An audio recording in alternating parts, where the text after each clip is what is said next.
Hello everybody. I'm getting our TikTok crew set up on the right hand side here. Let's see.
Okay.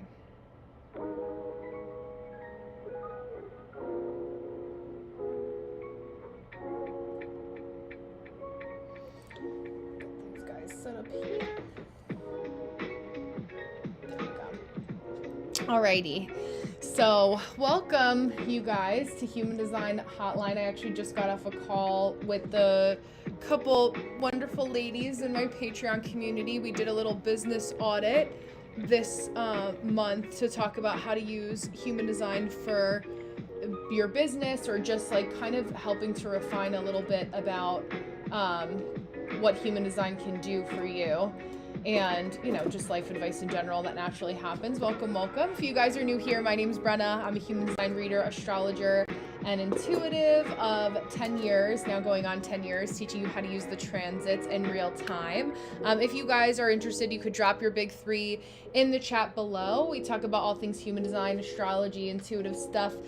If you guys need help with anything, if there's anything you feel like you want a little bit more clarity on, this is a good place to be to kind of ask those kinds of questions and just figure out like how to get out of our own way. A lot of what I've been talking about is how we kind of feel like we're suspended in midair right now. Hi, I'm good, thank you. How are you? And there's kind of like this waiting period of not really knowing like, where are we gonna go? What's the point in doing XYZ, and figuring out like what is going to make you the happiest at this moment in time.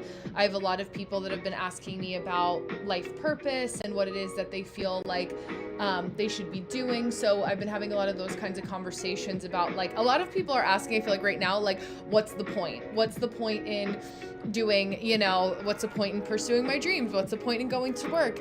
And so, having this kind of very human desire or urge to go back to the basics, or just kind of like spend some time doing a little bit of grounding and soul searching to figure out like what it is that we want out of life has been a really big theme right now. So I have a couple folks that are in my Patreon community that may stop in for a reading. Welcome, Desiree.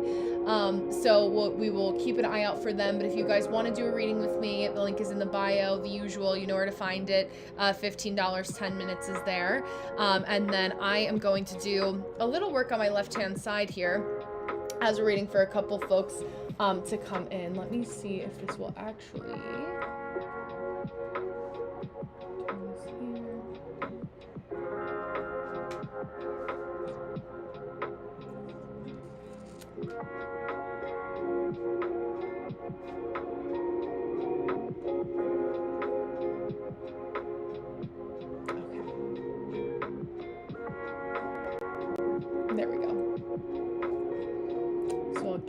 little note up here. Yeah.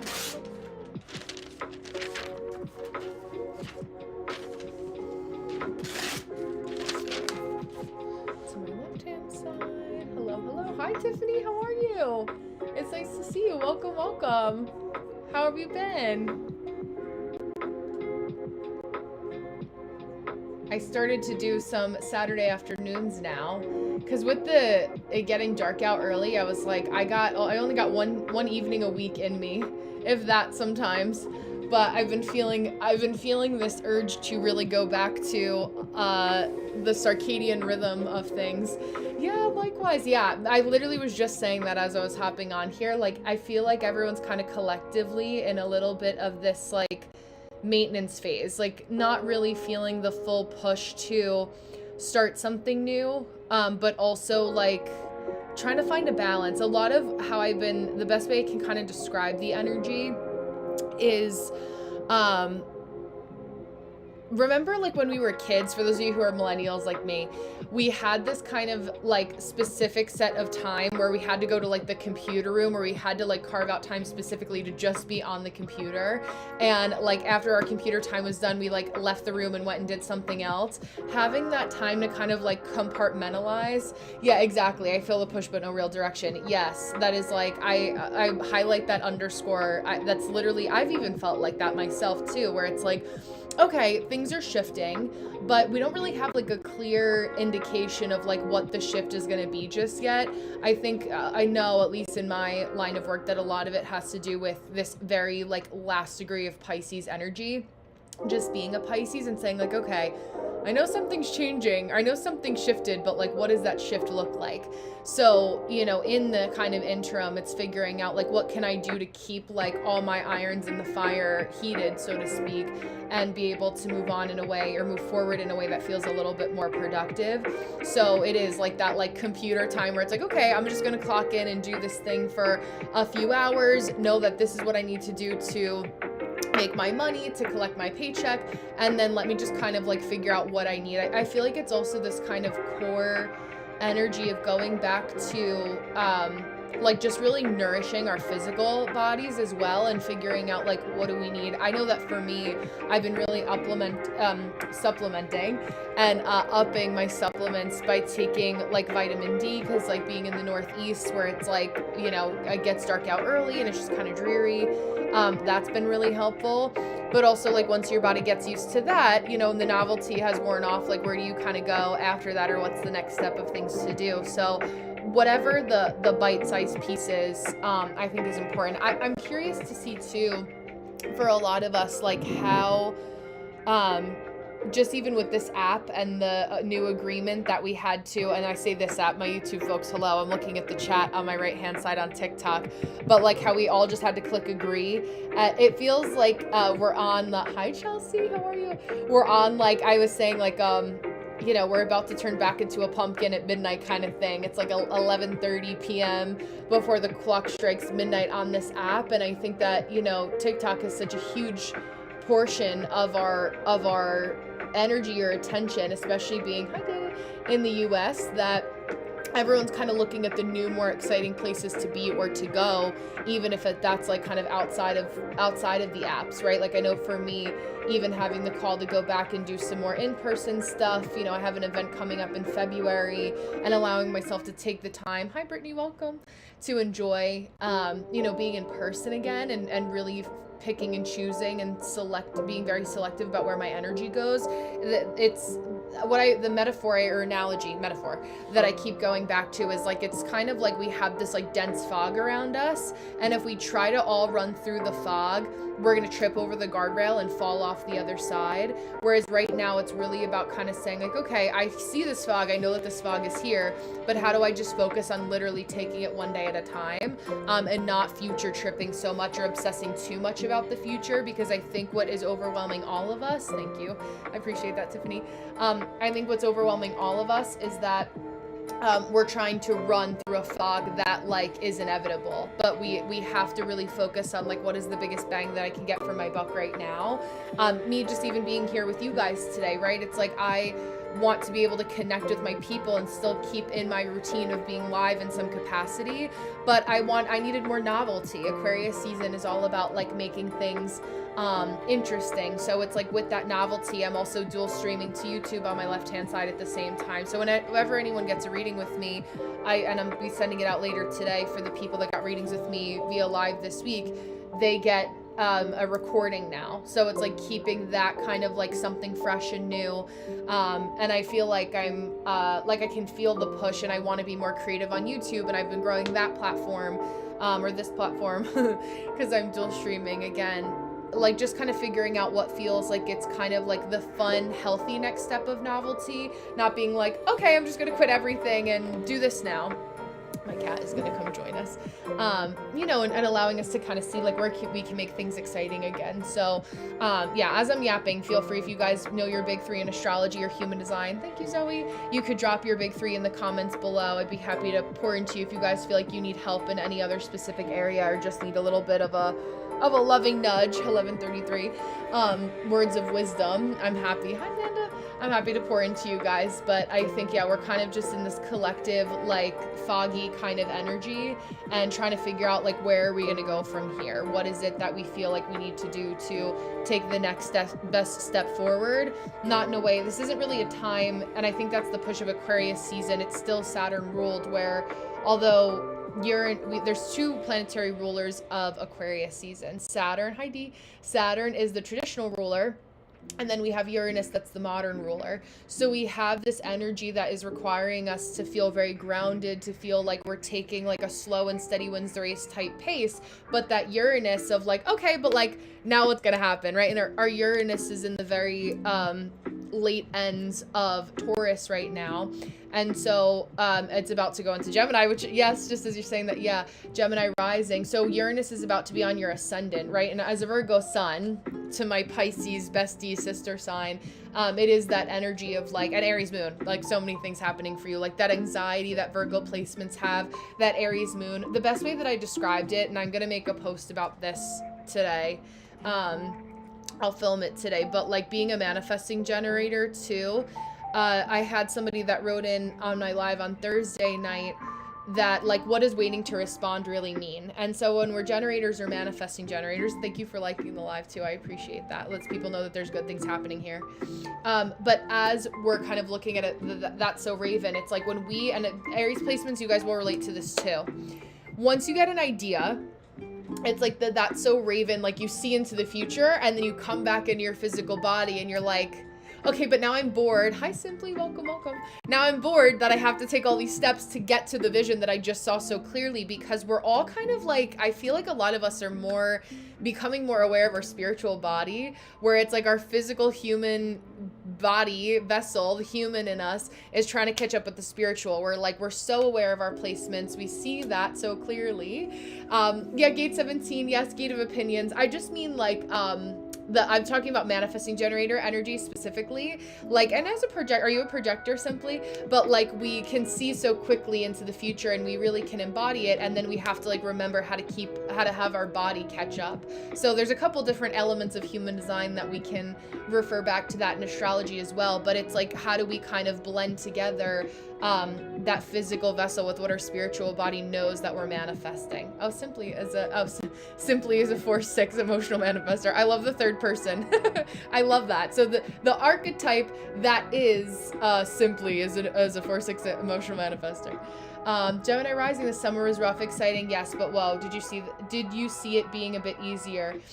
Did I see, hi Alexis, oh yeah, do I see it being a bit easier in the future? I think that as a projector especially, you always, and I relate to this as having an Aquarius rising and 3 Aquarius placements, we're always a little bit ahead of the curve. So it's like being somebody that is an awareness guide, right? You're kind of going to go through the energies a little bit before your people. I've always seen that back and back again, right? Is that kind of like energy of like we see into the future and then we have to come back and we're like, okay, let me I saw this in the future, how do I go back and kind of help my people in a way that like a high tide kind of raises all boats sort of thing. So we're kind of seeing that, like, how do we go forward to come backward again? And yeah, Danny, so please use that, please feel free to use that, you know, and kind of your conscious awareness of like, okay, this is how, what do I see? And I think right now, you know, during Aquarius season, there's this huge time and opportunity for us to really say, like, what is it that I'm picking up on that we need to shift to? Like, I know for me in my community, I've been feeling a huge pull towards YouTube. That works really well for me and my business and where I'm at right now, but that doesn't mean that YouTube is good for everyone. But I think, you know, the conversation I had today with my Patreon folks, I did like a little business audit with them today to just kind of tap in about like where they're at and how to, what their next steps should be. It's like we're being on TikTok right now, right? And again, I'm dual streaming to YouTube on my left-hand side. It's like this, like, where else are we going? Like, what's next? Like, where else feels like it can be exciting again? Or how can I go back and pull something from my childhood into my future to be able to, especially with this Jupiter retrograding gate 53 in human design, it's a gate of beginnings. So we're going back to things that we may have started, like any journals that you guys have, especially my Gemini placements, like, or Virgo placements, you guys are Mercury ruled. How do you go back and look at like the things that you wrote down in a notebook 6 months ago, maybe even over the summer in your case, D or Chelsea, I know you can relate to this too. How can you kind of go back to move forward again in a way that feels like you're picking up the red thread that may have gotten dropped along the way? So yeah, I can always tell that through people's energy. Like as an intuitive person, I always kind of know when people, it's like the cadence of your speaking, and like as a manifestor, like I'm just here to share. Like it's kind of like an air and share platform, you know, in that kind of way, or the way that you communicate in platforms is very authoritative, which I always love as a fellow defined throat person. So yeah, I recommend it. It's like, you know, retrogrades. Hi, Jessica. How are you? We're going back so we could go forward again, you know, and kind of pick up. I know, like, I've like these earrings I got, oh gosh, like 15 years ago when I worked at Lucky Brand Jeans, RIP. I mean, the store that I was at, I'm good. It doesn't even exist anymore. But yeah, it's like, what do I have that's like available to me? Like, how can I use things that I, you know, like how do I make use of the things that I've kind of let go dormant for a while, or see my closet through new eyes? I have the 1/8 channel. I don't know if you said that you had that too, Simply, but having the 1/8 channel in human design is a very like channel of inspiration. So like, how can I feel like I'm constantly being inspired? So for those of you that also have that, Mars in 12, there you go. Yeah, not picking up the right moment often. Yeah, there you go. I see that. Yeah, gate 12, gate of caution. I love that though. I find I have a lot of folks that, because I have a hanging gate 22, so we create an electromagnetic channel together. So I find quite a few of my gate 12s that make a little connection. Well, unless you have the full channel there, if that's the only channel. But yeah, yeah, I love like, figuring out the right time and the place is always challenging. I feel like knowing that too, as a non-sacral. I say my manifestors, my projectors. Oh, Pisces, yes. Okay, fellow Pisces, I love that. Grace and charm. The charming leader. Simply, are you working on any type of like spiritual business or anything like that? Or is that kind of like in your wheelhouse of what you're doing already? I love the bright pink. Yeah, Danny. Okay, yes, I was thinking that too. Yes. Where do you feel like, because projectors, so in human design, we all have different channels, unless you're a reflector, right? And every one of those channels creates a different kind of like energy signature of another energy type. So even though I'm a manifesting generator, 2 of my 3 channels are projector-like. So I always kind of say that the way that I act is very projector-like in a lot of ways. And I feel like I get you guys on like a soul level for that reason too. So my biggest group in Patreon is literally projectors for that reason. But full circle, to ask the question, like, where do you feel like as a projector that you are blocked right now? Or do you have any blockages? Or do you feel like you kind of have like a good handle, Danny, on where you're at right now? You're just like, I'm just here to have fun. There's no wrong answer. And again, if you guys, I'll be on for like another hour or so. If you do want me to look at your chart and us workshop anything looking at your chart and you want a recording, it's $15, 10 minutes. Link is in my bio. So just so you know, but again, I'm happy to chat via the comments in the interim, but in case I have to stop, I have a little notifications on my right hand side on my dual monitor set up here to see if anyone, I'm not yapping over anyone's call or reading. I have to work with people who don't want to be guided, teenagers. Oh yes. Oh, I love that. Yes. But I'll go, so let me I'll pour into Danny, and then simply I'll go back to your comments too. And then Chelsea, let me know if there was anything specific that you wanted me to kind of pour into you about as well as we're here. I have to work with people who don't want to be guided, teenagers. So I feel that. I actually just had a call with, or like a FaceTime catch up with one of my friends from college who is still in college, but now as a professional, not as a student, doing academic advising. Hi, Rambo. Academic advising for, some young Gen Zers. And so, we're millennials. So kind of like that intergenerational relationship has been really interesting. And even if you're closer in age, Danny, like I feel like there is that kind of energy of like, as a projector, you're really sensitive to your environment. And the best thing, hi ladies, welcome. The best thing that I could say to you is that pouring into, oh yeah, there you go. Just exactly. Your environment is everything. So what I've been saying a lot recently, and I said this in my energy of the day that'll go out tonight at 7:30 for tomorrow, is that like if you sit in shit, you start to smell. So I feel like collectively we're kind of like, okay, how do we change the environment that we are in without a meshing to it? Because it's not easy, but it's the constant mental reminder to give yourself that as a projector to say like, I'm working with them. I'm not of, like, it's like, there's an old, like, biblical phrase, or, like, I forget the word, like, scripture or whatever, that's, like, I'm in the world, not of the world, and I feel like that's very projector, too, like, you're in it, but you don't want to be, like, let the boundaries kind of blur in that way, where it's like, ooh, where does this kind of get, like, feel like it's a little bit, more enmeshed. Kim, yeah, okay, I'll read that in a moment.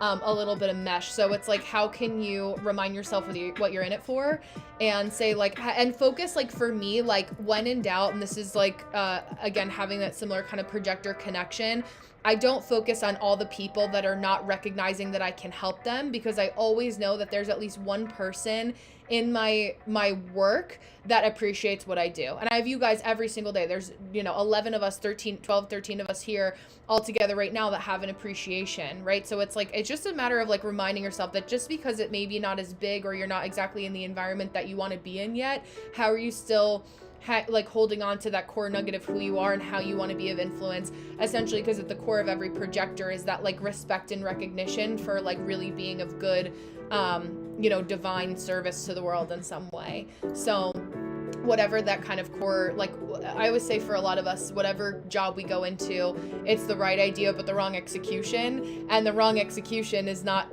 your fault inherently, but it's like the way that our school systems are set up, as Jess and being a veteran, and Danny, you being in it now, it's like the bureaucracy, the red tape around it that kind of makes it exhausting. But like at your core, it's like loving to help the youth in some way, or whatever that kind of nugget is to you too. Yeah, Kim, I was just explaining that. Let me go back to just to read Simply's question, and then I'll pivot back to you again. So, do you know what the funniest part? Mercury design 55, Mercury personality 39. Oh my gosh, there you go. So having a little bit of that extra activation. Wow. Okay, so Cancer, Mercury. Oh, gate of provocation. That makes so much sense. Yeah, I know. I'm a walking manifestation individual, emotional frequency. I love that. Okay, so I actually have a great, Kim, are you familiar with That's So Raven? Like, are you familiar with the TV show? Just so I know that I can give that to you, and I can explain it anyway, without that exact reference. But basically, when we're looking into that, yeah, so do you have a good way to explain how you can listen more to your gut as a manifesting generator? I find it hard. Tips. I'm also a man-gen. Okay, so this is what happens, and this is why it's really fucking annoying to be a manifesting generator sometimes. So we get this idea because I can already tell you're a creative person. Like, ladies love Cool Kim. Like, I'm like, what are you like a musician, or like what creative industry are you in? If you're not, you should be. I feel like it's also like when I was in arts and music in New York City, there was this guy that walked around with a camera, a DJ. Okay, love this. A guy that walked around with a camera, and he's like Kyle's Got Friends is the name of his Instagram. And like, you have that same energy as Kyle, where it was like just like a cool, genuine person that was just like, I want to be around cool people doing cool shit. I'm just an intuitive. Like, it's also my psychic medium part of me. Scorpio stellium, Aquarius, and Pisces sun. So I can relate. But basically, if you don't have a handy dandy manifestor like Simply, who cannot possibly be everywhere all at once, although try as you might, we get really fucking excited about something, and then we see into the future. That's so Raven. This is step Z. I know you will also relate to this too, Chelsea. This is step Z. This is the end goal. I'm a DJ that is in all these different places, blah blah blah. Like, you see step Z, and then you come back into the moment. Thank you, likewise. And you get really bored about like having to do the mundane human shit to like actually get to step Z. And so what we have to learn to kind of do is learn to kind of match our spiritual intuitive body with our Oonga Boonga, like very human generator manifesting generator energy, and then come back to it and be like, okay, like now what do I actually have to do to like chip away at the goal that we need to accomplish? That's like, how do we actually get there? And once you start to just show the universe that you're like willing to co-create with your gut, what your sacral told you, like all these, basically it's like just the human design way to explain like manifestation is like, how do you break it down? I was just saying this today to Nicole in a call I just had before. She's a manifesting generator in my Patreon, and I was like, you just for a week, like allow yourself to be like, okay, I'm a manifesting generator who's just gonna work on the mundane part about like getting my name out there to be a DJ at zero alcohol events or something like that. So like just kind of like picking and looking at, the best way I could describe it again is like, we're in this kind of fog right now, and it's like, okay, what's the human thing that we need to do next to be able to move forward is the short and sweet way that I would explain it. But it's like how to remember to be human in a world where we feel very spiritual at the same time as well. So having that, so just the energetic fog. So like the Saturnian, Saturn is at 29 degrees, and Neptune and Saturn about to be in Aries, or Neptune already being in Aries, is creating a little bit of this like, we want to run, but like there's just kind of like energetic fog of not really knowing what's on the other side of that fog just yet. We know it's good, but we don't kind of know, like in a video game, like you don't know what is going to come at you at any point where, and that also has a lot to do with our Uranus and stuff now too. So the fog is AKA the transits of the moment. Exactly. So let me go back and just read, because I feel like there were other parts of your should I always wait for somebody to take initiative? No, you're the person that takes initiative anyway, and we all can, like, no matter your energy type. It's a matter of like, okay, I see this and I want, like, I always say to myself, and it's a really good question to ask yourself, especially if you're in a kind of like a service-based, hi Josh, thank you, industry, is like, this is cool, but why should other people care about it? Like, I really love human design. I love astrology. I love strategy. I love helping people like get actual shit done using this stuff, right? It's like, this is cool, but why should other people care about it? So it's like, unless like, I don't like leaving people, like when I go live, my intention is always coming into this space and being like, how can you actually use it in a way that makes sense or actually makes changes in your real life? So to me, it's like, how can I explain this information in a way that leaves you having a better understanding of how to apply this in real life to make your life better? Because I know that it made my life better too. So that kind of energy is kind of what I'm always kind of leading with intention in that kind of way. But yeah, I am, my kind of lore, for those of you who are newer here, is that I'll be 32, but for my early 20s, and after I graduated school, I went to school in New York City. I was in arts and music management, and then I found human design, where I was like, I studied art history, but I don't want to be in a library all day. Took every personality test under the sun and found human design. and astrology, but more so human design was what felt like actually more like liberating and not as restrictive as astrology at the time. Even in these platforms, like we can kind of see how the astrology can get a little, the astrology community can feel a little, like, I don't know, everyone's like waiting to whip it out and measure it against one another. Like, how can we, who's the bigger, better astrologer? And for me, it's like, but there's room for all of us if we really look at like how, you know, there's a seat at the table for everybody is how I feel. And like, if we really are focused on blooming where we're planted and listening to our gut, listening to our intuition, it's a much better way to be. And listen, I would say as a manifesting generator, I'm going to change my mind at any point in time. Like I may want to go and be a lawyer, you know, 3 days from now, but so it's like giving it my all when I find the momentum and I'm excited about something. That's where I really want to look into that. Yes, I am an undefined solar. You can tell, right? But I am an undefined solar plexus. But let me see. Yeah, trying to reconnect to this side of life. HD went completely by the wayside. I miss it. And you? Oh, likewise. Yeah, I think like, oh, I love that. Okay, yes. Going back to like, this is a tool that like, yes, it's a big part of my everyday, but like as anyone that's a generator or a manifesting generator, it's kind of like figuring out how to use it as a tool at any point in time throughout your life. Hi, Caroline. And you may find, like, Chelsea, it's normal. It's like how I really like doing, I like lifting weights, but there's seasons of my life where I prefer bar class, you know? Like, I just have, like, different tools that I use at different times.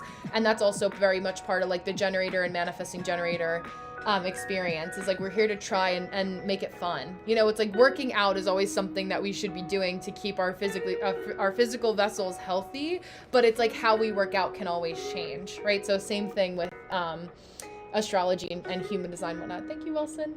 Yeah, such heavy energies. Let me go back. I feel like there is something else that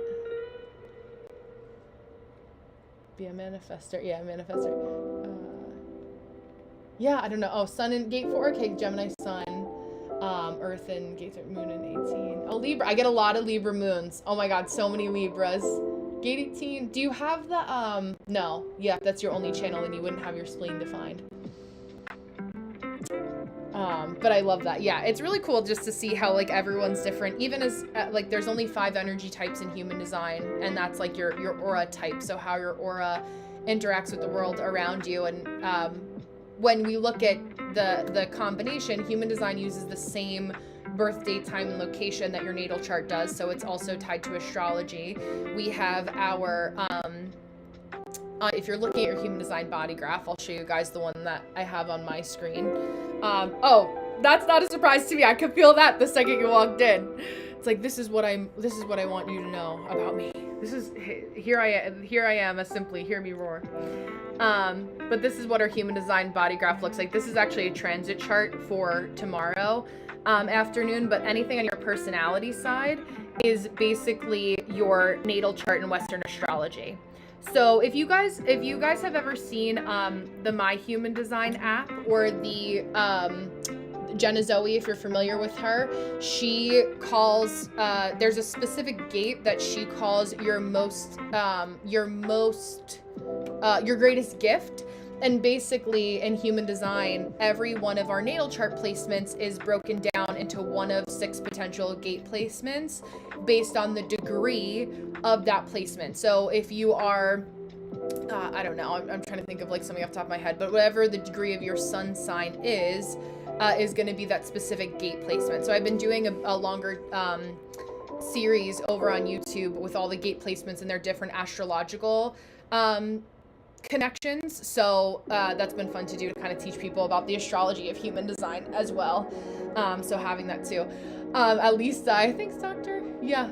Are you? I am not. I'm not 5720. I'm 3420.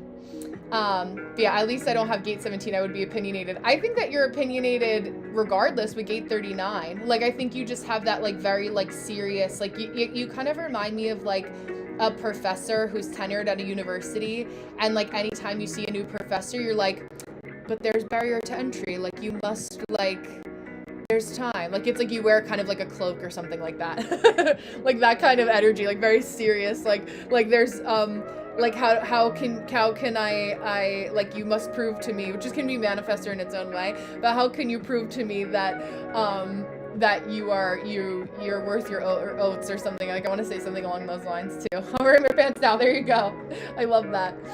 I'm a Sag first house stellium. Yes, Sag rising. Love a good, yeah, we're like, I love that. Oh, Aquarius moon. Okay, music has been, I love this. Music has been on a lower focus, but I want, yeah, I feel like you're so cool. Like I feel like just that energy of like, you're too cool to play small. Like I'm like, how, like the artist manager in me is immediately kind of locked into your vibe, and it's like, okay, like how, what do we, what's the next step? Like what do we need to do to kind of help you get like on to the next wave of where you need to go? Like what is the world if, like with DJing, right? Like what is kind of going on in that way? Yeah, thank you. Yeah, 32, 54. I have 54, but I don't have 52, but I appreciate that. I'm actually an undefined root. Hi, Fallon. I have a lot of folks that connect to me in that way too, but yeah, undefined root. That's why I'm like very bubbly in that way online. Very serious in some ways, but depends on what day you catch me. Mutable sun things, as you understand, as a Gemini. But I checked, yeah, a lot of Libra placements. I checked a lot of mutables too. Yeah, I know, right? Yeah, I'm happy to kind of back in or tap in that way. So I actually have a completely undefined ajna. I'm just really I'm a 1-3, so like the retention piece for me is more so about like a 1-3 being very studious. Like I've studied human design for 10 years now, so it's like I can rattle it off so quickly because I've just been in it for a while. But my undefined ajna is like I'm very open. And also have a lot of Aquarius, so it's like very logical in that way. But my intuition, I would say, is I'm a Scorpio moon, and gate 44 Scorpio moon, and then a gate 63 Pisces sun. So it's like I can immediately like tap in that way too. Oh, 2 channels. Okay, I missed it. Oh yeah, because the 39, 54, or 55, excuse me. 4-6, yeah. And Tiffany, you're now past your Saturn return, right? But yeah.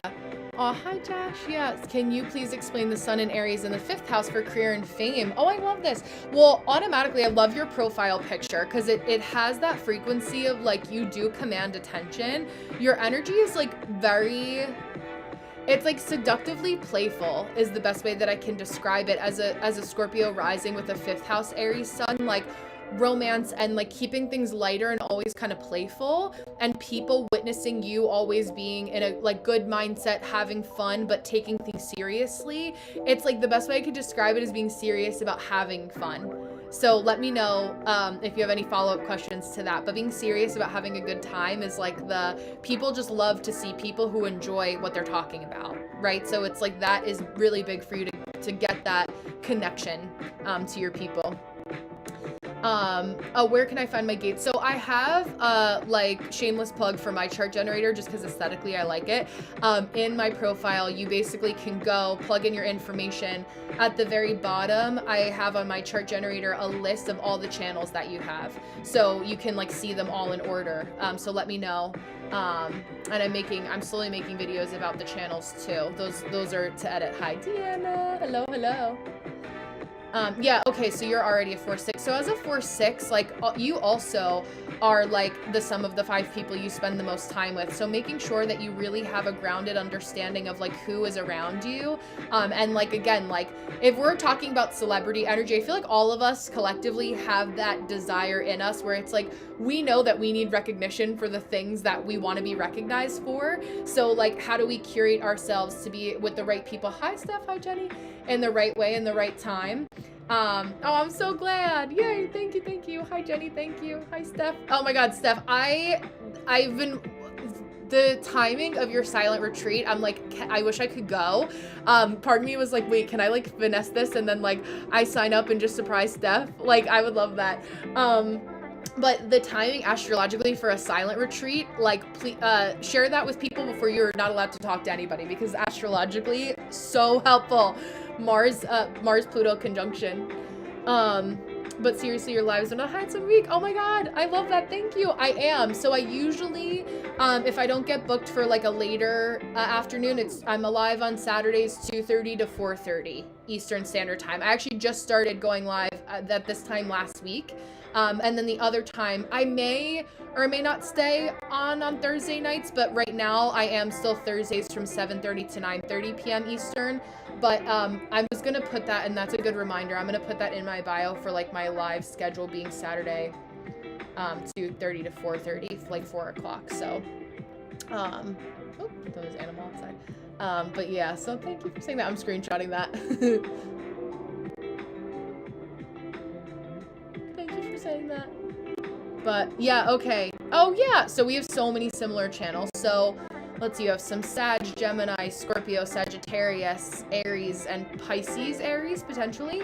So yeah, definitely, like, it's you, and this is where real recognizes real. I also have the 4426. We are people who are serious about, oh, and a Chelsea, I just see you booked. You're more competitive than me in the sense of like allowing yourself to be more, like, you know, you deserve to take up space. This is the best way I can describe it. I feel like we're all kind of in that energy. So what is it that you can kind of do to get the 4426 channel? I don't know what you mean by chart. Maybe it got cut off simply, so let me know. But I'm wondering, like, how you need to kind of market yourself. Like, you know that when you believe in whatever you're doing, Kim, like, you could sell water to a fish. Like, it's that kind of energy. So being able to pour in that way. I'm gonna read for Chelsea. We'll see. Maybe I'll pull up my chart. But I more so, I have a Scorpio stellium, so I know you, but this is the first time you're here. So I'm not as comfortable just yet in sharing my chart with you in this moment in transparency in real time. So when people are equally as interested, I'm like, okay, but what's your intention in wanting to know more about me in that way in any period of time? But like when it's somebody that doesn't have a profile picture and like this is the first time we're meeting, that's just my personal boundary. Yeah. Buy me a cup of coffee first. Yeah, I'm like, we don't want to, you know, there needs to be a little energetic foreplay. Thank you very much. Which is also very Scorpio. But yeah, so having that too. And 8th house, it's like very like, I feel like your energy comes across like this. So who are you, Brenna? What do you know? How do you know this? How long have you studied this? What's going on? And that's fine. Like I can, you know, I can laugh about it too and be fun, but it's not like, you're not exactly the person that, I would be like, okay, let me just show everyone this in this way in this time. I'm like, okay, I've been here for 3 years. Like, this is nice, but like, who are you? I'm the owner of this house. It's that kind of energy. Like, so it's just that funny, like, there's something about it where I'm like, okay, give me some time to feel safe yet, you know? Yeah, have you ever considered being an interrogator for your career? Exactly. We both could work for the FBI. Just because I'm bubbly doesn't mean that I don't know what I'm talking about kind of thing. You know what I mean? That kind of vibe. Yeah, deep down I know my power, but I was keeping myself small, wasn't happy with my weight. Yeah, and also I think you said, is Jupiter's the ruler of your first house too? So you're always gonna have curves in some way, shape, or form, but it's like, the more, it's ironic, the more you show up and allow yourself to be seen having fun, the less you need that kind of like physical buffer of energy. So when I have that kind of like, people that I work with that have that similar energy, and I notice it myself because I had a lot of fluff around the middle, you know, in my mid-20s. It's like that, I kind of have that, I released a lot of it when I had that kind of energy too. No, not Libra. I already mentioned my sun sign. I thought you would have heard it. But yeah, so allowing yourself to kind of be seen having fun and enjoying that is going to be nice. Yeah, you can. So I have, let me unblock it for whatever reason. I'm going to read for Chelsea in a moment, the intuitive Chelsea. Yes, I'll be on for another 45. So if you guys want to book, so there's a link in my bio. make sure it's the one that says TikTok. The first one that shows up is for the audio only. So if you want to book during this live and have the video recording, it says TikTok specifically. So make sure you click that link. There's just for like TikTok live mini reading sign up. And it'll show you the times that are available next in queue. But Chelsea, I have for 3:20 Eastern Standard Time. And then I should have like 3 or 4 spots left before I hop off for the evening. Yeah, absolutely. I have a link for, like, if you go to the link in my bio, you'll be able to see my actual website for all of my other readings too, to do like one-on-one private readings as well. So you have the option. I also added now with my payment processor, I also have pay in 4. It's $150 for an hour with me, or a half hour for $75. So I know a couple people have asked me about pay in 4 plans or through Klarna. So you have that too available if you guys would like. But yeah, there you go. Yeah. Step out in 10 minutes. Yeah, I hope you enjoy. I'm excited for you. I love giving, like, my readings are, you'll know about your human design, but again, like, I don't like to leave you with being like, I'm not going to be the person that gives you everything that you could just read in a book. I want you to be able to use it in a way that actually makes sense for you to leave and say, like, this is the actual action plan that I have. Deanna knows, we just did that today. You look like the song Better. I don't know what that means. Is there a song called Better? But yeah, so we had some fun today. I'm excited about that. Let me pause for the moment. I'm just going to, as you guys are commenting, pull up Chelsea's chart so that I have this readily available.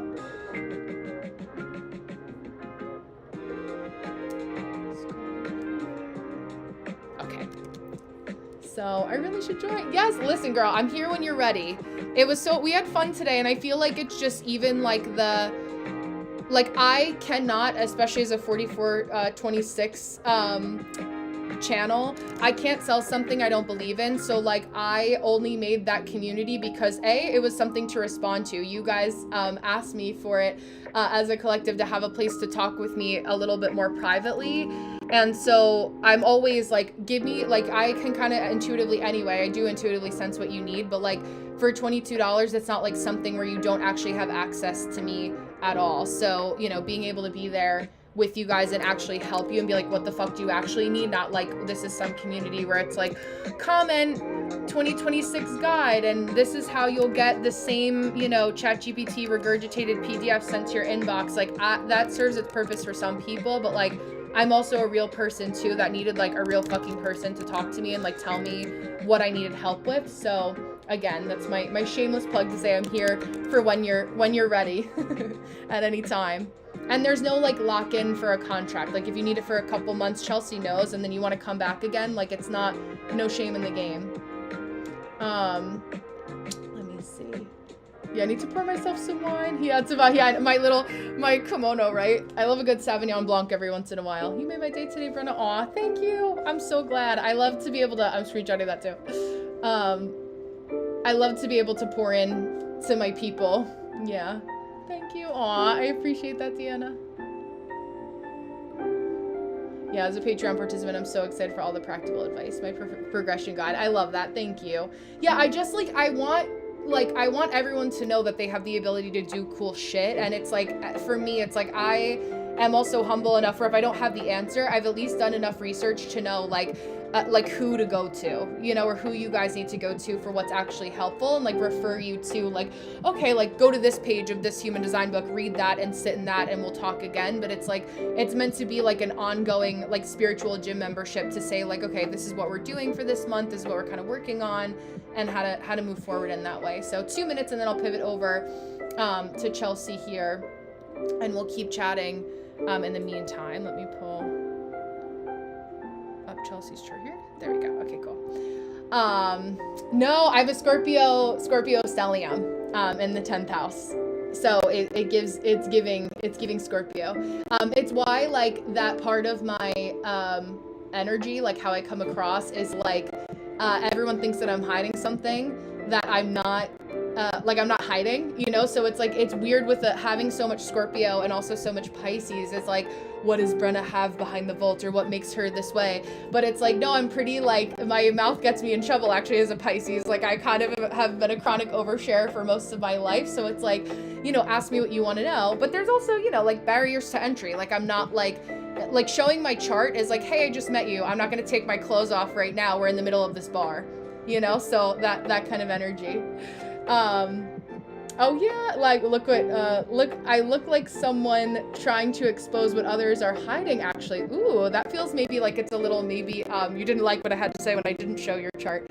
But yeah, I feel like that also can be with our synastry too. I don't think I necessarily like exposing what somebody's hiding. Yeah, I could feel like that with Scorpio, but I think like I mention on my lives too, like especially when I'm doing psychic readings for people, like I am a seer, I'm an intuitive, so I know.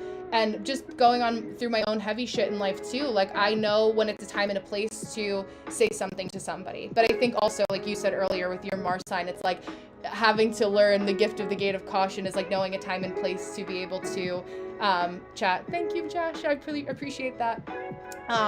Knowing a time and a place of what to say and having some decorum for the space, you know, and being able to uncover what's hidden in a beneficial way, but I don't have any personal desire to expose somebody for the sake of viewership, you know. And I think that it's like, you know, getting to know me and being in my space, like you see my profile picture, you know, you know who I am. So it's there's a time and a place for exposing anything, but I'm not going to expose something without you know, somebody consenting to it in that way too. So yeah. I don't even mean doing it for fun, like in what aspect, but yeah. So being able to connect with people, you know, in the right way, in the right time.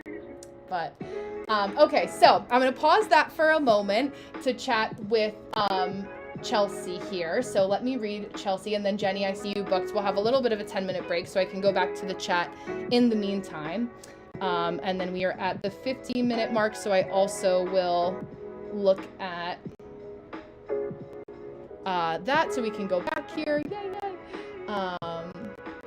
Yeah, just general check-in. Left my job. Yay, congratulations. Yay, round of applause for Chelsea. Now I'm planning on being a stay-at-home mom for a while. Just looking for a little guidance. So yeah, well, I love that for you. So basically when we're looking at that, yeah, simply I'm just gonna ask, listen, just straight up with you, right? Like let people live for a second. Like coming in and asking very invasive questions, Gemini in the 8th house, like we already know this, like just pause for a second and let people have their moment. But Chelsea has been a member of my community for a while, and if she wants a glass of wine in this moment, it's not your place to come in and tell her what to do. I don't like doing that to people, so please be aware of that. And this isn't like me trying to prove you right with saying like I like to call people out, make them uncomfortable, but I know my community, Aquarius rising, I know how I like my people to feel. So yeah. So I know Chelsea, and I know that that's going to make her feel uncomfortable when you're demanding. I know you're a manifestor, but we don't have to like prove it by force in a space that I like everyone to feel included and comfortable and being able to be themselves, including you. So if we can live by those boundaries for everybody, everybody can stay. But I do expect you to respect my people in their space, even if you don't see that as disrespectful. I know how Chelsea takes it because I've known her for a while. So I'm just gonna mention that. Hi Jay, welcome back. And you can do with that energy what you feel, but I'm not gonna argue about it in the comments because I want my people to feel comfortable. So updating the time for 52 minutes for beautiful Chelsea here. 52:44. So when we're looking at like just kind of A plus, like I'm happy for you that you quit your job and being able to enjoy that, looking at this phase of life. And I think the biggest thing that I can say to you automatically is really allowing yourself to take advantage of where you're at. If you have the ability to be a stay-at-home mom, okay, great, Kim, thank you. Be a stay-at-home mom. Don't let yourself feel guilty or immediately what your mind's gonna go to. A, because I know you, and B, also just because we're looking at the, you know, where you're kind of at, is don't look at the people who are like in the comment section of other stay-at-home moms who are more vocal about it, that say like, just you wait, you're gonna find out. Right, just you wait. There's, you know, like he's gonna leave you and you're gonna be broke. Like there's automatically like that variation of a mindset, you know, that people can go into. You're like, okay, immediately, like, what are people saying that are going against like my ability to enjoy the fruits of my labor and where I'm at right now? Really being able to just kind of say like, okay, I'm allowed to enjoy this because like I have a husband who loves me. I have somebody who is able to provide for me and my family. And now you get to have fun, right? Like it's a matter of like, okay, I did this so I can enjoy my babies. Like I can allow myself to be with my children in a way that feels really good for all of us at this point in time in our life. So how am I able to kind of ground? Yeah, the transition has been rough, just trying to feel like I don't have to hustle. Well, absolutely, because it's like you go from having to manage all these things, and it's almost like when we leave like a 9 to 5 structure, right? It's this energy of like, okay, I don't actually have to repeat the same level of anxiety on my life that I chose. Like, right? Like, oh wait, like I left this because I'm allowed to have fun. I'm allowed to enjoy this. I'm allowed to not have to hustle 24/7. And you know, you're still a young mom. Like it's not like you're not hustling in some capacity, but you're able to enjoy grounding in this moment and saying like, okay, I get to let me sit for a second. And it feels like, oh, this is the time that my boss, right? The body keeps the score. This is the time that my boss would usually like stalk what I'm doing at my desk and like, you know, look over my shoulder every day on lunchtime, even though I'm supposed to have a lunch at this point in time. You know, maybe they said something about it, blah, blah, blah. So yeah, now probably gonna say, oh, we're just looking at a lot of guidance. I would reverse engineer, and I'm big on reverse engineering. So reverse engineering your day. How can you kind of ground in thinking about what you want your ideal day to look like? So with being a stay-at-home mom, if you're kind of looking at this from, you know, like a generator, manifesting generator, sacral, like, you know, connection perspective, looking at it as like, okay, I know that for this phase of my life, it's a phase. My kids aren't going to be this young or need me in this way forever. Where is it that I'm going to pivot to, or what variation of me does life require at this moment? I would look at what is your schedule. What is your ideal schedule? Like when you kind of think about like what it means to be a stay-at-home mom for this phase with where your kids are and how they go to school, how do you want to live out your day? I think like, is there with that kind of push and pull of hustling, like do you feel like you also want something that's just for you? You know, like do you want something that's just for like in other words, like where the satisfaction that job had for you in that moment, like do you feel like you want something that's outside of identity of being stay-at-home mom? We all do in some capacity, but like is there something that you're doing just for you? I think the biggest thing that I see stay-at-home moms kind of get themselves a little like messed up, mucked up in is basically feeling like, if my only identity is mom, yeah, like I have to, like you can't buy yourself anything, or like, you know, your labor is just shifting, right? But it's like also having those kind of transparent conversations with your husband, right? Is like having that kind of like, okay, like is there a budget that we have now, or is there like, you know, like can I use this card, but when I, you know, what do I have to add? Like whatever the conversations that you have to have are, it's like what are the money conversations that you can have so that you can feel more comfortable? And is there again like a way that, do you want to have money coming in another way for fun, or can you not worry about the money and just do something for like the love of the game? Like maybe it is like working in astrology or doing something along those lines, because it feels just like kind of, I have kind of like that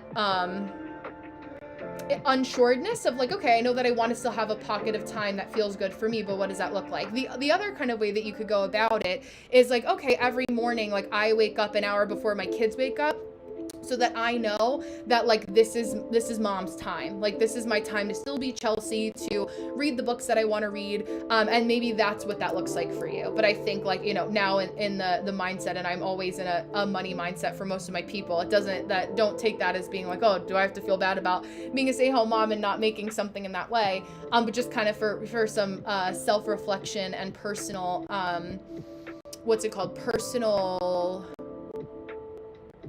a rhetorical question. That's what I was trying to shit out. But as a rhetorical question, how can you reflect back on that and say, like, what is it that I actually need? Yeah, okay. Yeah. I just like, and I think that there is a lot of people who are bitter about the support that they don't have. Hi, Chensia, welcome. So don't let their bitterness make you feel bad about not marrying a loser. Like not marrying somebody who doesn't get it or doesn't understand it. Like, your relationship is your relationship, and don't feel like, I feel like there's also this need when you're in a good healthy marriage where you have a provider in that way, like or somebody who can help you, at this point in time. It is that, like, how do I prove it to the rest of the world? And it's like, you don't have to make like content or like even talk about that at all. If for all no one even has to know that you're a stay-at-home mom. It's like, you don't have to, you get to talk about everything that you want to talk about. And I think that also can be a little overwhelming. You're like, the world is my oyster. And I was talking, I don't know if Steph's still here, but I was talking about this with Steph too. Like, the world is my oyster. And you're like, fuck, like, the world is my oyster. Like, nah, I'm stressed out. What am I going to do about it? And so, allowing yourself to say, like, okay, the world is my oyster. Let me not feel overwhelmed by this, but how do I come back to it? Hi, love, thank you. And say, like, okay, let me create a little bit of a strategy to say, like, just for this month, maybe like from now until February, you could do a bunch of like crafts and things with your kids, a little bit extra, decorating the house for Valentine's Day. Like, I think of all those things, like, as a mom, like all those kind of like loving things that like make a house a home type thing. Like, how can you really be able to lean into like being the mom that made like the heart-shaped pancakes because you have the time to do those kinds of things now and create those kind of fun, silly memories for your kids. Yeah.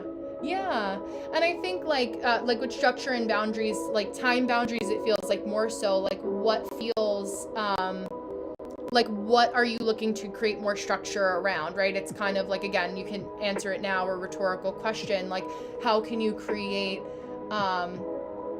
boundaries around, like, okay, I know I can read at any point in time, but maybe I go back to reading. Like, reading is always something I like to do in the morning, because once it comes to like the evening hours, you're like, okay, maybe I just want to do all things. Also, the biggest thing, and I had this conversation with one of my friends that has similar placements to you, and is in was a stay-at-home wife, and was working on a real estate license and just kind of taking her time to do that, but she didn't really have to work.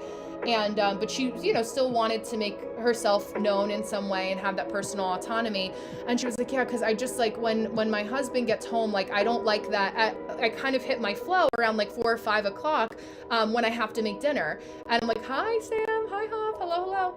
I hit my flow around dinner time, and I was like, well, but why? You can make dinner at 11 o'clock in the morning. There are no rules. Put it make it so that's available, wrap it up, and then heat it up again, day of in the oven at 4 o'clock. And then as you're at the kitchen table, you could say hi as he's, working out and doing his shower time and all that. Like, you get to like change the rules for what works for you and your family. And I think kind of thinking a little bit more creatively about even just asking yourself, if there's nothing else you take away, like, how can I allow this to be fun? That is, that's the blessing that you get to have in looking at it that way. So I would also encourage you to indulge in remembering that this is something that's supposed to be fun. Hi, Julia. Fun and freeing to you, and allowing yourself to just kind of ground in that as well. So I'm excited for you. I think asking yourself, like, what do you feel like needs to have structure, and how can you kind of turn structure on its axis is also going to be something that is going to be kind of, fun, although overwhelming. Like, you can kind of say, okay, what are the top 3 things? Absolutely. I'm happy to help you. What are the top 3 things that feel like I need structure around, or where are, and keyword frustration, where are my, like, what are my biggest areas of frustration right now? And what feels like the most challenging time? Maybe it's like at nighttime after 333, yes, after my kids go to bed.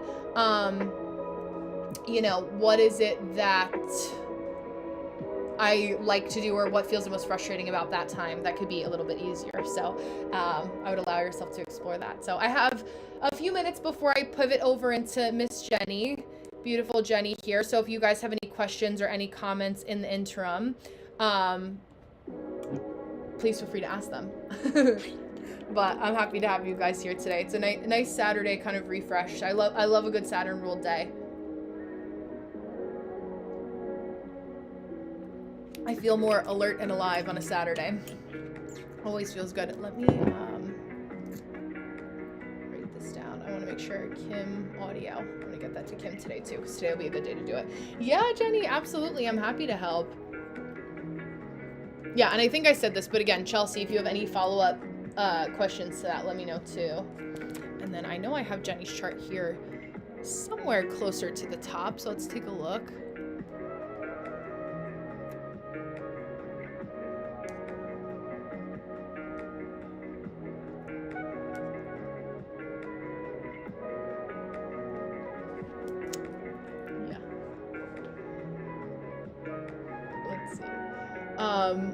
Yeah, I'm curious simply like in your energy. So you came back to say you look like someone trying to expose what others are hiding actually. You look like exposing the falseness in others to fight injustice. Yeah, I mean, that's a lot that you've taken away from the few minutes of knowing me here. But I'm curious, like, what's the okay, and like, what else do you want me to say about that? Or do you just feel like sharing your point of view? But, you know, I think like knowing the spaces that we're in is important. Like, people have come to me for the last 2 years in this platform because they like what I have to say and how I have to say it. But yeah, like exposing hidden manipulative motives in others. Oh yeah. I mean, I think like not necessarily for fun, but it's just kind of a natural lens. Like when you're a Scorpio stellium, it's just the natural lens through which you see the world. So like being able to say like, for any Scorpio placements, it's like a healthy expose. But I think, yeah, I think that's also, you're also a Libra moon, right? In gate 18. So like having that alone is like, of course you'll see the world through that lens too. But I think also like having a valued understanding of like global, but also like our personal perspectives too is important. Like I know like as an Aquarius, like of course like justice is going to be at the core, but I know like a big vocabulary word for like Libras that are the scales is that way too. Yeah, I'm trying to strategy is a big word for me. I like structure, I like organization. But yeah, I didn't tell you, my Cancer past friend did manipulation on me, but I seen it and I'm clear. Yeah, clear-minded. Well, yeah, it's like, hi, Astro. Yeah, Cancer placements can do that too. Like, I think Cancer placements like to hide the soft, mushy insides and the hard exterior, you know? Like being able to have that. Yeah, I try to be objective. I think it's like listening and looking at all different lines of it. Yeah, and I think that's what's confusing too. Like I have a love of humanity, but I don't love how a lot of people treat each other, you know? So it's like, I really am always trying to come back to it as like how can I understand more of the context of a larger situation, like outside of myself, right? Because my goal always in, again, Aquarius rising and during Aquarius season is like, I know what it's like to be in places and spaces where people want to exclude other people, but I'm always in this goal where it's like, I'm not, it's like the 48 laws of power, right? Which just makes so much sense. It's like Robert Greene has a chapter that he writes in there, 3 minutes, and Jenny, I'll pivot over, and I'll go back and read your questions so they're fresh in my mind, Deanna as well. But he talks about how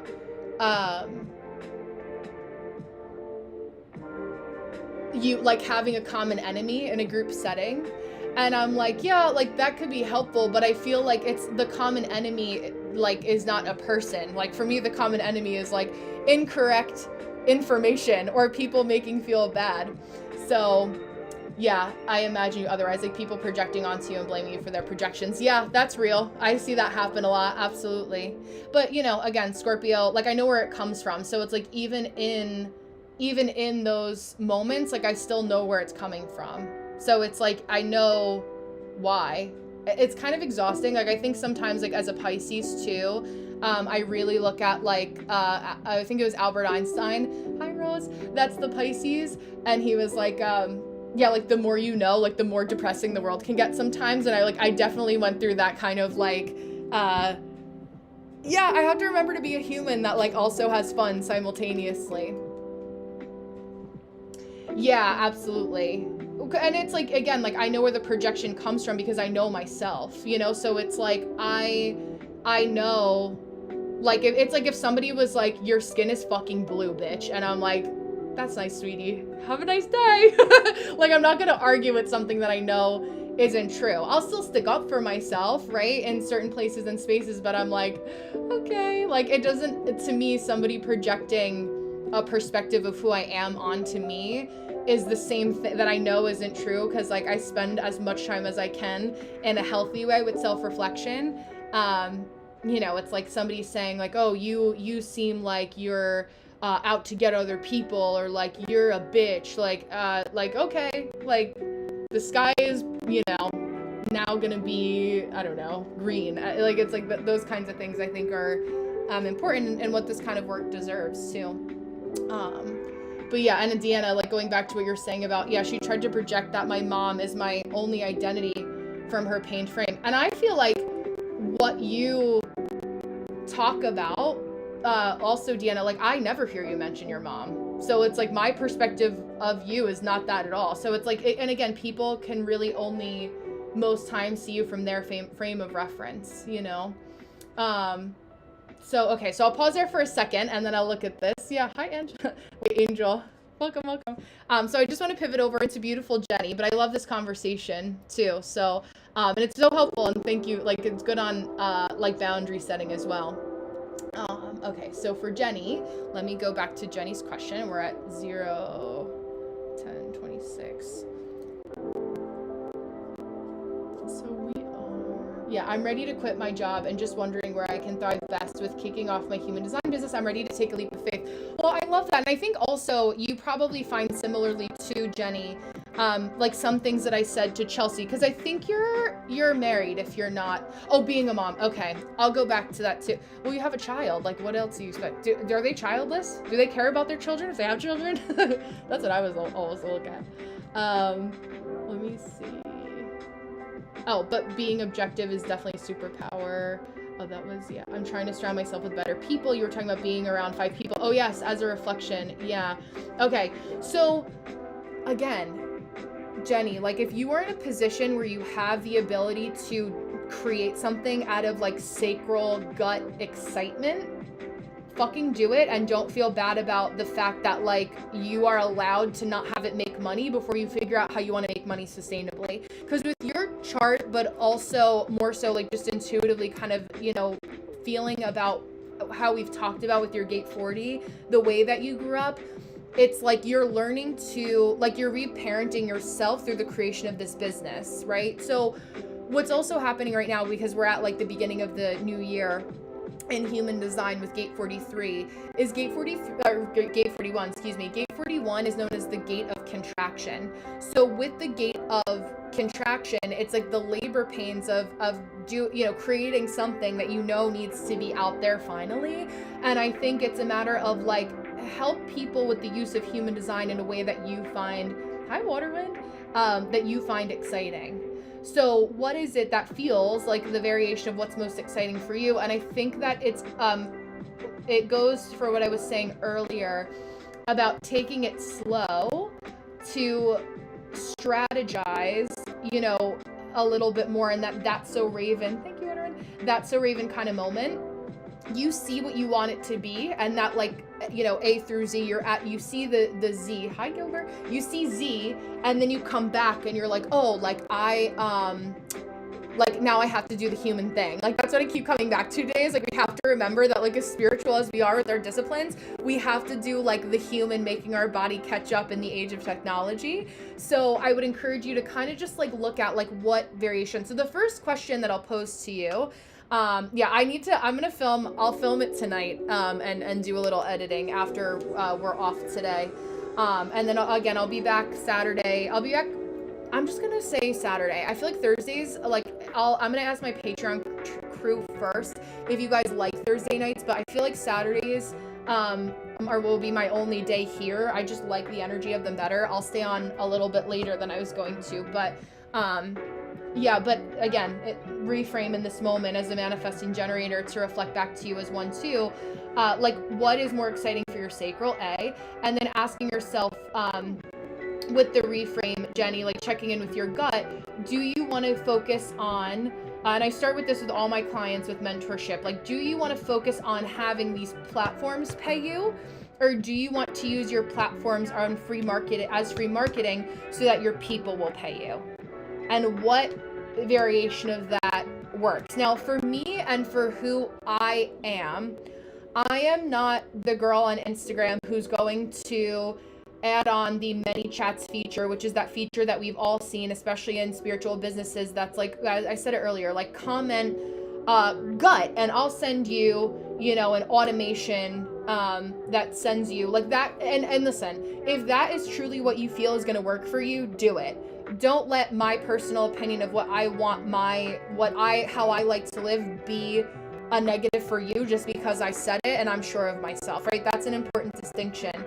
It's like, I know the way that I like to do my business. I don't like, AI has its purpose in some places, but like, I would rather talk to somebody and like communicate in a different way. Instagram is also not my only portal for business growth. Like, I am focusing on other things in that way. But I would, knowing that, right, with people for sure, how can you start to make content that's just talking to people, right?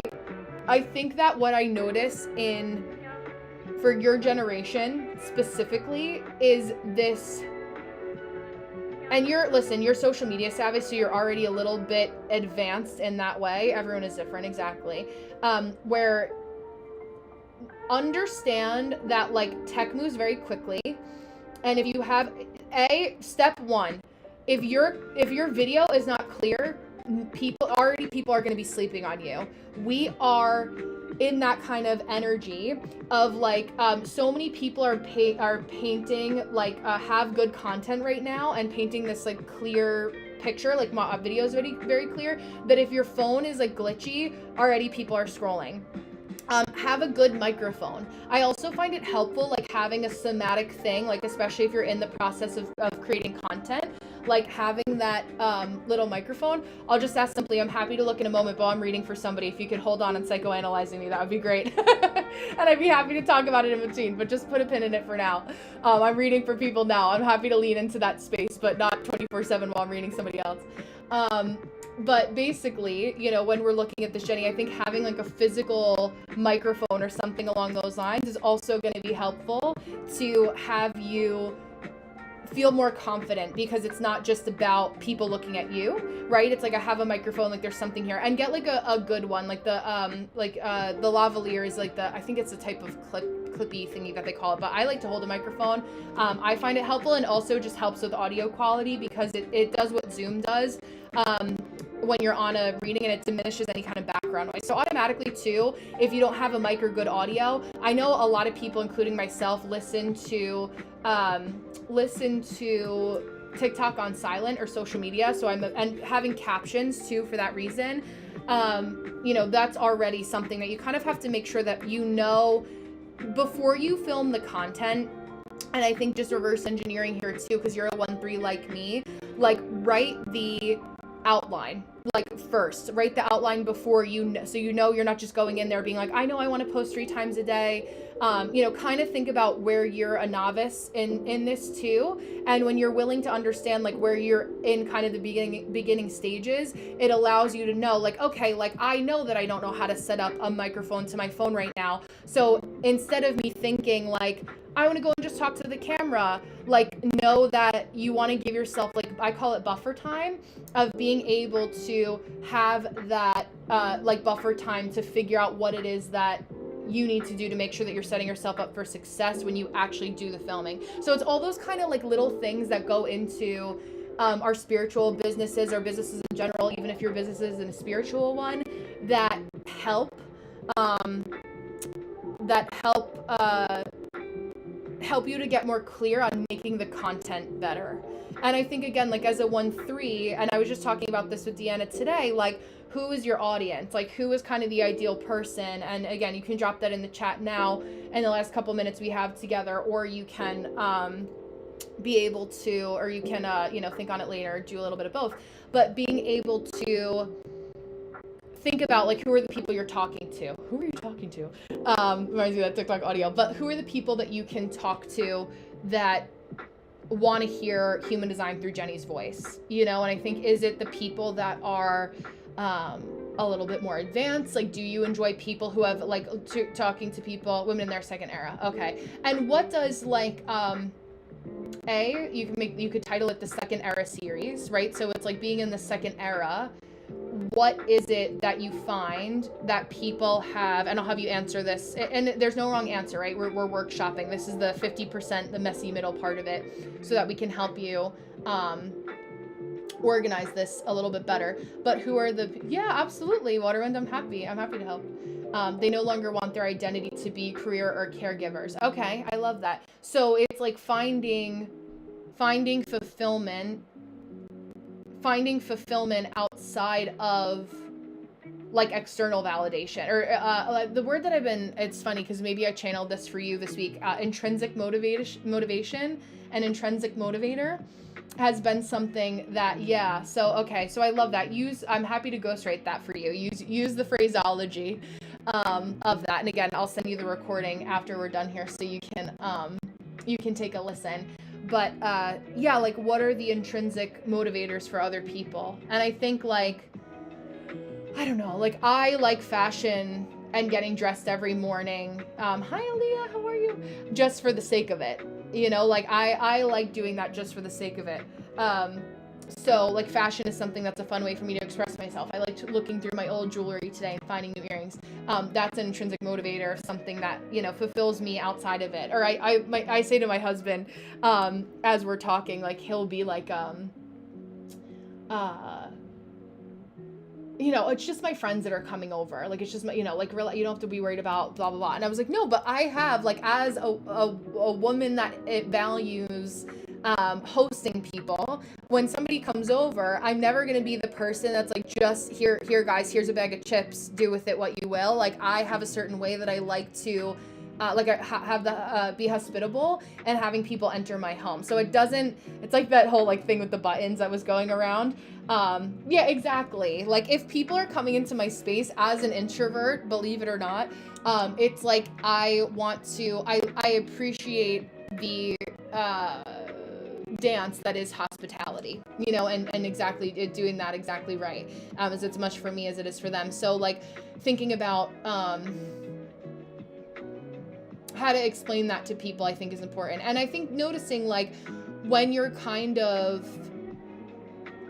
looking at life through that lens, what are some of the specific areas that you find are more accessible outside, hi Alexis, welcome, outside of the energy type as intrinsic motivators? Like, what are some of the other aspects that people don't talk about? Because I feel like, too, it's like, now it's like, it's really easy to be like, okay, I can find, like, a lot of information about my energy type, but, like, what are some of the other kind of aspects that you intuitively gravitate towards, gut instinctually, sacrally instinctually, that feel more exciting in that way for you too? So I'm excited for you to kind of see how this pivot becomes. And I think, yeah, again, like, it starts with, like, if you need that leap of faith and you're just like, I really have overstayed my welcome at my current job and I have the ability to financially quit and go on and do something else, I think that, take the leverage that you have in your life to be able to ground in that, and know that just because not everybody has it, it's okay, because you're not everyone, and you don't have to feel guilty about using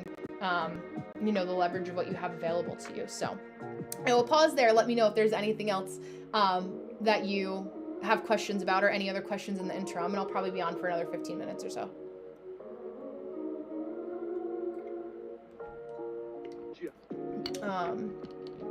Yeah, I also sense that you crave control over your life and predictability of the unfolding events. Yes and no. Yes and no. I think that I focus on the things that I can control, right? So it's like, I can't control what somebody comments to me on the internet. If I wanted to, I could block them. Oh, I love that, Alexis. Where are you from? But yeah, I think it's like knowing what you can control and knowing what you can't control. But like I like strategy, but I don't care about controlling too much in that regard. Yeah, my job no longer lights me up and it's time to move on. Yeah, I find that. Oh, Ecuador, I love that. Yeah, I think that as generators and manifesting generators and just as people in general, like there's a lot of folks out there that have to do what they have to do for a paycheck. And the biggest like advice that I could give you, hi Boriqua, oh, it's nice to see you, hello. We're talking on Monday, right? At 12. I wanted to confirm that with you. Do we put that on the cal? But yeah, there's a lot of people that have to do a lot for money's sake right now. And the biggest thing that I have to close my eyes so I don't get distracted, to say is that when you're in a job, like if you actually need it and you cannot leave for finances sake, you have to get really good about caring less about the people around you. Like even if you got too comfortable or got too friendly with a coworker, you have to beef up your boundaries and being okay making other people uncomfortable with the boundary that you need to create to protect yourself. So having that balance. Okay, yeah, that's fine. I'll text you so that we can talk about it. But yeah, it's for those of you that have to still stay in a job for the money, allow yourself to just like have the mindset, hi Yuri, the mindset of setting a boundary, like having a love you, yes, I'll talk to you. I'm writing that down, yeah, Jacqueline. And maybe it doesn't even have to be this Monday, maybe it could be next Monday too, Jax. Yeah, also with the Cancer person out. Oh, okay, yeah. Thank you for posting that again. I also, with the Cancer person I was talking about, she said my identity is being her mom from her mom pain. Yeah. Well, I think a lot of people like to talk for a sense of control and like if you're triggering something in them, right? It's like thinking of it in the lens of they have rose-colored glasses on. Right, so if they can only see you from their deep wound and perspective, or like, how do I get control over what I think that she is? Because it's like her biology is probably saying like, I have to say this to Deanna because I feel like Diana's gonna fuck me over. So if I say this now to gain control over the situation, when I project onto her and she reacts negatively, either way you've proven them right? So it's like a lot of that comes from like a lot of if you see somebody that doesn't know who they are, it's up to you to decide like, hey, I was talking to, or Clara was talking about this, who's been in our lives too. Like, hey, do I care enough about this person to go there with them? Or do I care in repairing the relationship to have that conversation? To say like, hey, this is where this is coming from. And it's okay that you feel this way, but like, yeah, like, and you answered it too, right? Like that, that relationship doesn't require repair anymore, right? Like it's like you're done with it. And I relate to that too. Listen, Aquarius Mars, it's like there's a lot of chances that I'll give, but it's like I'm not, once you get into your 30s especially, you're like, I'm not interested in raising another adult, when there's a perfect amount of enough areas where other people can get help outside of a friendship. And I think that that's where like a lot of us that are in the spiritual spaces, there are a lot of women who will try to use friendship as a way, it's like we're the first person to really see them and their authenticity. And it's like you just have to be really careful going into this work about like who are the people that like are like, oh, like you're the friend that I've been looking for. And I'm like, no, but it's like just my job to see you because that's what you've paid me for, right? Is to look at your chart and to see what I see and to be able to share that in that way because that's what we've consented to. But it doesn't mean that like we're friends in that way. Yeah, like it's like, wow, I've evolved out of the relationship. Yeah, gone for the 2 years of my motherhood, projected on me. Gone for the 2 years of my motherhood. Yeah, projected on me and said, I'll come pick your daughter up. I said no, and I'm proud. Yeah, absolutely. Like I don't need, and like pick your daughter up for what? Like to like finally hang out with her, or like do you like as an excuse to see you, obviously, but like what to do what? Like if you weren't around for the pregnancy.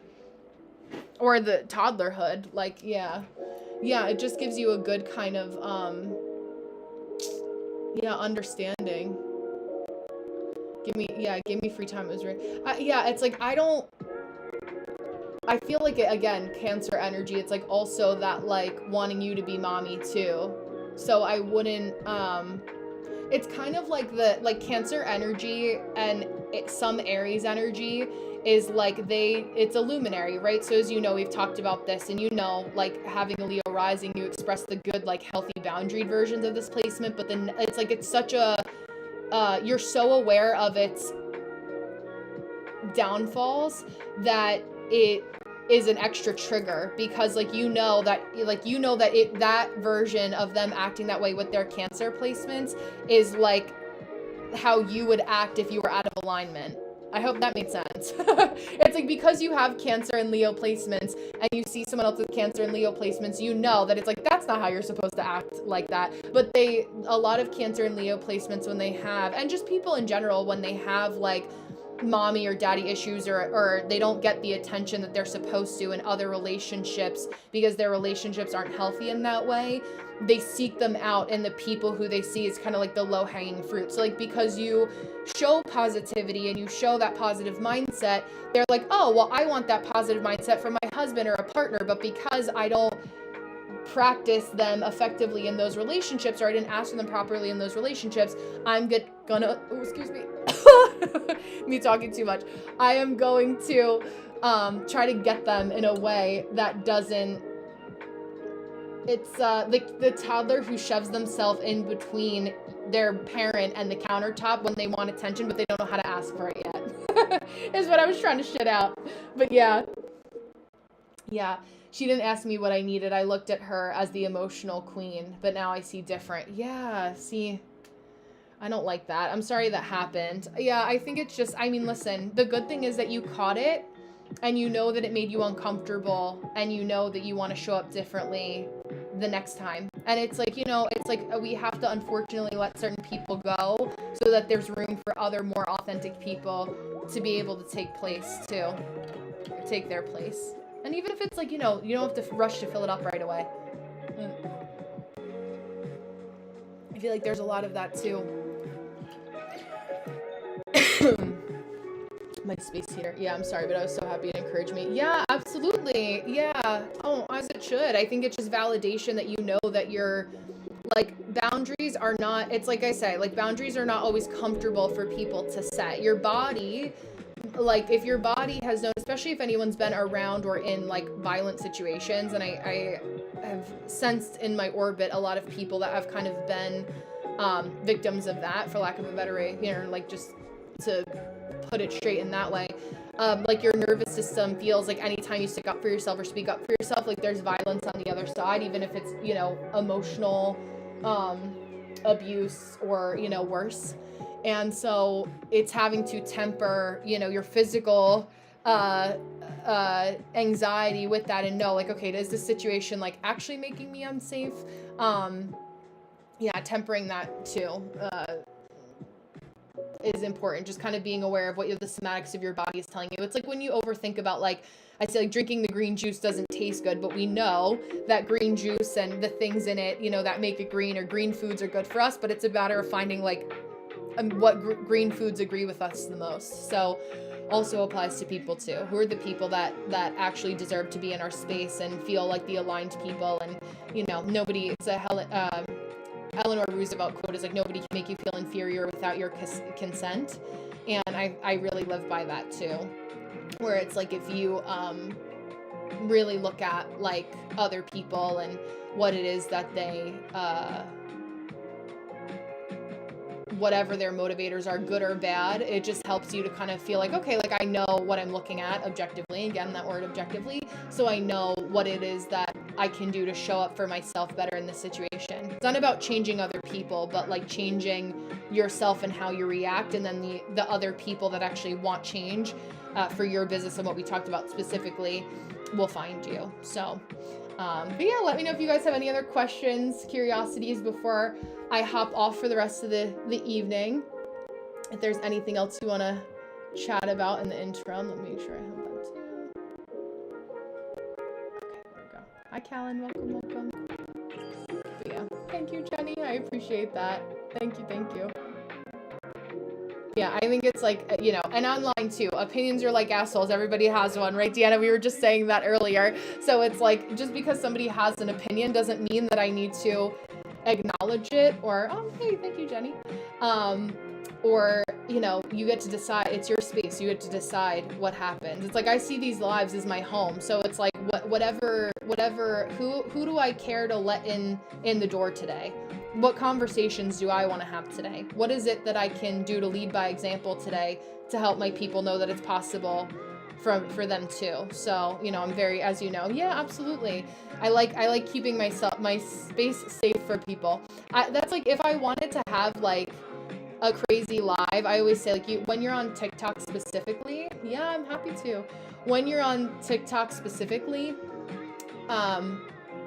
it's like, you want to decide, do you want to use it? You could be the people that are like, okay, guys, and now, like, I'm gonna do this healing, and now, okay, like, now's your time if you want to invest in me, like, thank you for the roses, like, that's a variation of TikTok. But like, I prefer, like, I like to be able to know my people, like, who am I talking to in my virtual classroom of sorts. And I see myself as kind of like as a 1-3, Jenny will relate to this too, like a professor that's like sitting and actually workshopping things with you, like, I don't like to I'm not somebody who needs to preach from the pulpit sort of thing. So yeah, thank you.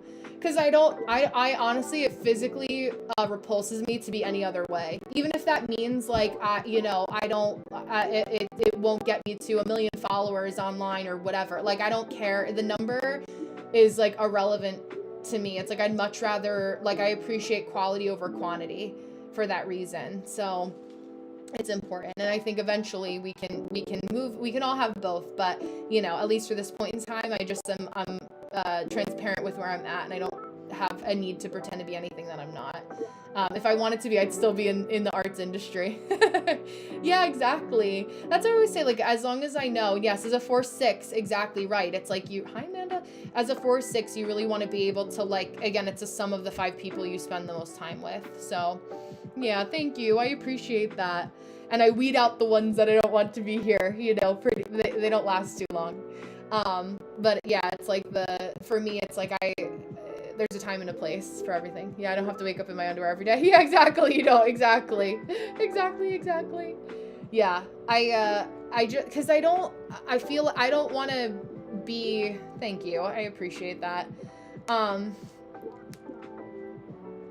I don't like when things become like a bastardization of the craft, if that makes sense. Like, I am like a spiritual purist in the sense where, like, the core focus of this work, and again, as it coming from a Pisces and a Pisces stellium, is that I want to be of service to people. And I always want to come back to, like, yes, it's about reciprocity, and you always want to make sure that you're not pouring from an empty cup and being of service. But like, a lot of spiritual businesses have like lost the plot on remembering that this work is to not just be in service of like yourself through other people, but like how to actually be of service to the people. But you can do that and still have boundaries, right? So it's like, I think we're in this kind of like forefront of learning what that looks like. And I see a lot of people who fell, it's like Christianity too, you fell into the hands of the wrong church who didn't really care. Yeah, I know. I do. It's my, I'm married to a Sag rising, so that also affects it. My husband's also Cuban, so you can also feel that. And I was saying too, I feel like because I'm mostly like Irish, it feels very like if I had an Irish accent, my personality would almost make a little bit more sense sometimes. So that kind of like bubbly, but the mutable energy through and through. And Sag is my 11th house, so it's kind of like, I like to just, like, if I'm gonna be with people, like, I want to be having a good time. Like, if I'm gonna cry, and the times that I'm gonna cry, like, and no shame to people who do that as a cathartic outlet, because I think awareness of everything is appropriate, and if it comes out as crying, that's fine. But like, for me, it's like, I'm like, if I'm gonna be with people, like, I want to be having fun. So that kind of energy too. Welcome. I guess my live is also like sharing out, if that happens, like, it shares my live to people, but I don't want anyone to feel forced to be here either. And I will say too, the traditional ruler of Pisces is Jupiter. So even with Sagittarius, like you guys, Jupiter is your planetary ruler. For the planetary ruler of Sagittarius is Jupiter. The traditional ruler is Jupiter for Pisces as well. So I also feel like it's that kind of like we kind of just turn the dial up on wherever it is that we are. So that also helps too. But yeah, I just feel like it's very easy. What I was going to go back to is like there's with the church analogy, it's like a lot of people have also fallen into like also like Jay Shetty, the Jay Shetty life coaching school. There's just something about him that rubs me the wrong way. Even if his words are good, it's just like a frequency thing. And I have had clients that one in particular that, you know, paid a lot of money to get his coaching certification and then left, and it was kind of like it was a rush to get the money back or double the money that they spent on the program. And I've always like really wanted to be somebody that didn't make people feel like I charged so much that they had to leave a program and rush to make back the return on their investment in that way. Like, and you can see that a lot in the spiritual realm. So it's like that kind of thing, you know? Yeah, make sure. Yeah, I love that. Oh, Amsterdam! I love that randomly on TikTok, and I will tell everybody about it. You're so sweet. I love that. It's so funny, because Amsterdam is, I watch reality TV. Like, I love it as like a study, and I just love, like watching like interpersonal relationships and all that kind of stuff. And one of the women that I follow, she's a Capricorn sun, Yolanda Hadid. Her daughters are Gigi and Bella Hadid, but they visit Amsterdam, and I literally just watched that episode, so it was so funny. But yeah, I love that. I love that. Thank you for saying that. Oops. Cause yeah, I feel like it, and I don't like to say it so many times because it's like the person that's like, okay, the nice person doesn't have to say they're a nice person, but like I just think that in saying it out loud, it really is just bringing an awareness to like also the discernment that I use personally in the spiritual space of like, just be careful who you invest your energy in, and my goal is to never take your personal power away. It's a matter of just helping you feel like in the Scorpio vocabulary, I like to clear off the cobwebs to help you see yourself more clearly. And for me, human design was the way that I just can see you objectively, not who Brenna think that you should be, right? It's like we each have this kind of guide. Hi, Rain. We're winding down. Sorry, I didn't mean to talk over you. Hello. But I was talking about to the end of our call here, or my live, like the spiritual space, and making sure that like people in the spiritual space, like you don't put all of your eggs in one basket, or a lot of money in something for people selling you on yourself. Like, I just use your discernment for who you invest in, you know? Yeah, but that's right. I forgot you watch Real Housewives. Yeah, I watched so much over the last year. I love that. I know. I'm like, what city are you on now? I feel like Salt Lake City you started with. I think you were talking about that. Excuse me. Why did you quit the arts and music scene? Yeah, I'll probably be on for another 15 minutes, Rain. So if you have any questions, feel free to ask them. If you have questions, I'll stay a little bit longer. I was actually gonna end at 4 my time. It's 4:12 Eastern, but I'm on Saturdays from 2:30 to 4:30. Usually will be my schedule. So I was gonna end at 4, but blah blah blah. All that to say, I'll still be here for a little while longer. But why did you quit the art and music scene? You would be an awesome manager. So I was working with a personal friend of mine towards the end, and he had opened up a coffee shop and art gallery that was on 19th and 10th. And not all Arab men, okay, you guys, like context is important, but like he was of the mindset as an Arab man that was like wanted the women that worked with him to work for free. And like I did a lot of work for that gallery that like he thought that just me having my name in small print at the door was a enough and like what I should be grateful for. And I was like, yeah, like I'm happy to, I've done too much to just work on commission for this gallery. Like I'm helping to bring this up from the floor up, and I didn't have like, you know, a high tide raises all boats sort of thing. So I wasn't in the right space. And New York is big and small in and of itself in the same time, where and also a big reason that I left was because I was asked to do a show. Because at the courts, like, it wasn't fun anymore. I was like, okay, fuck you. Like, if you're not, like, if you are, because his, long story short, his dad was a Dunkin' franchisee, and his dad, they were going to open a Dunkin' in Chelsea, but the people that lived in the building upstairs were like, I'm not, like, we don't want a Dunkin', we want an espresso bar. So, like, that's kind of, like, the mindset, right? Of, like, okay, like, we don't really, like, this is cool, but, like, the guy that I was friends with did a lot of things because of how they looked for other people.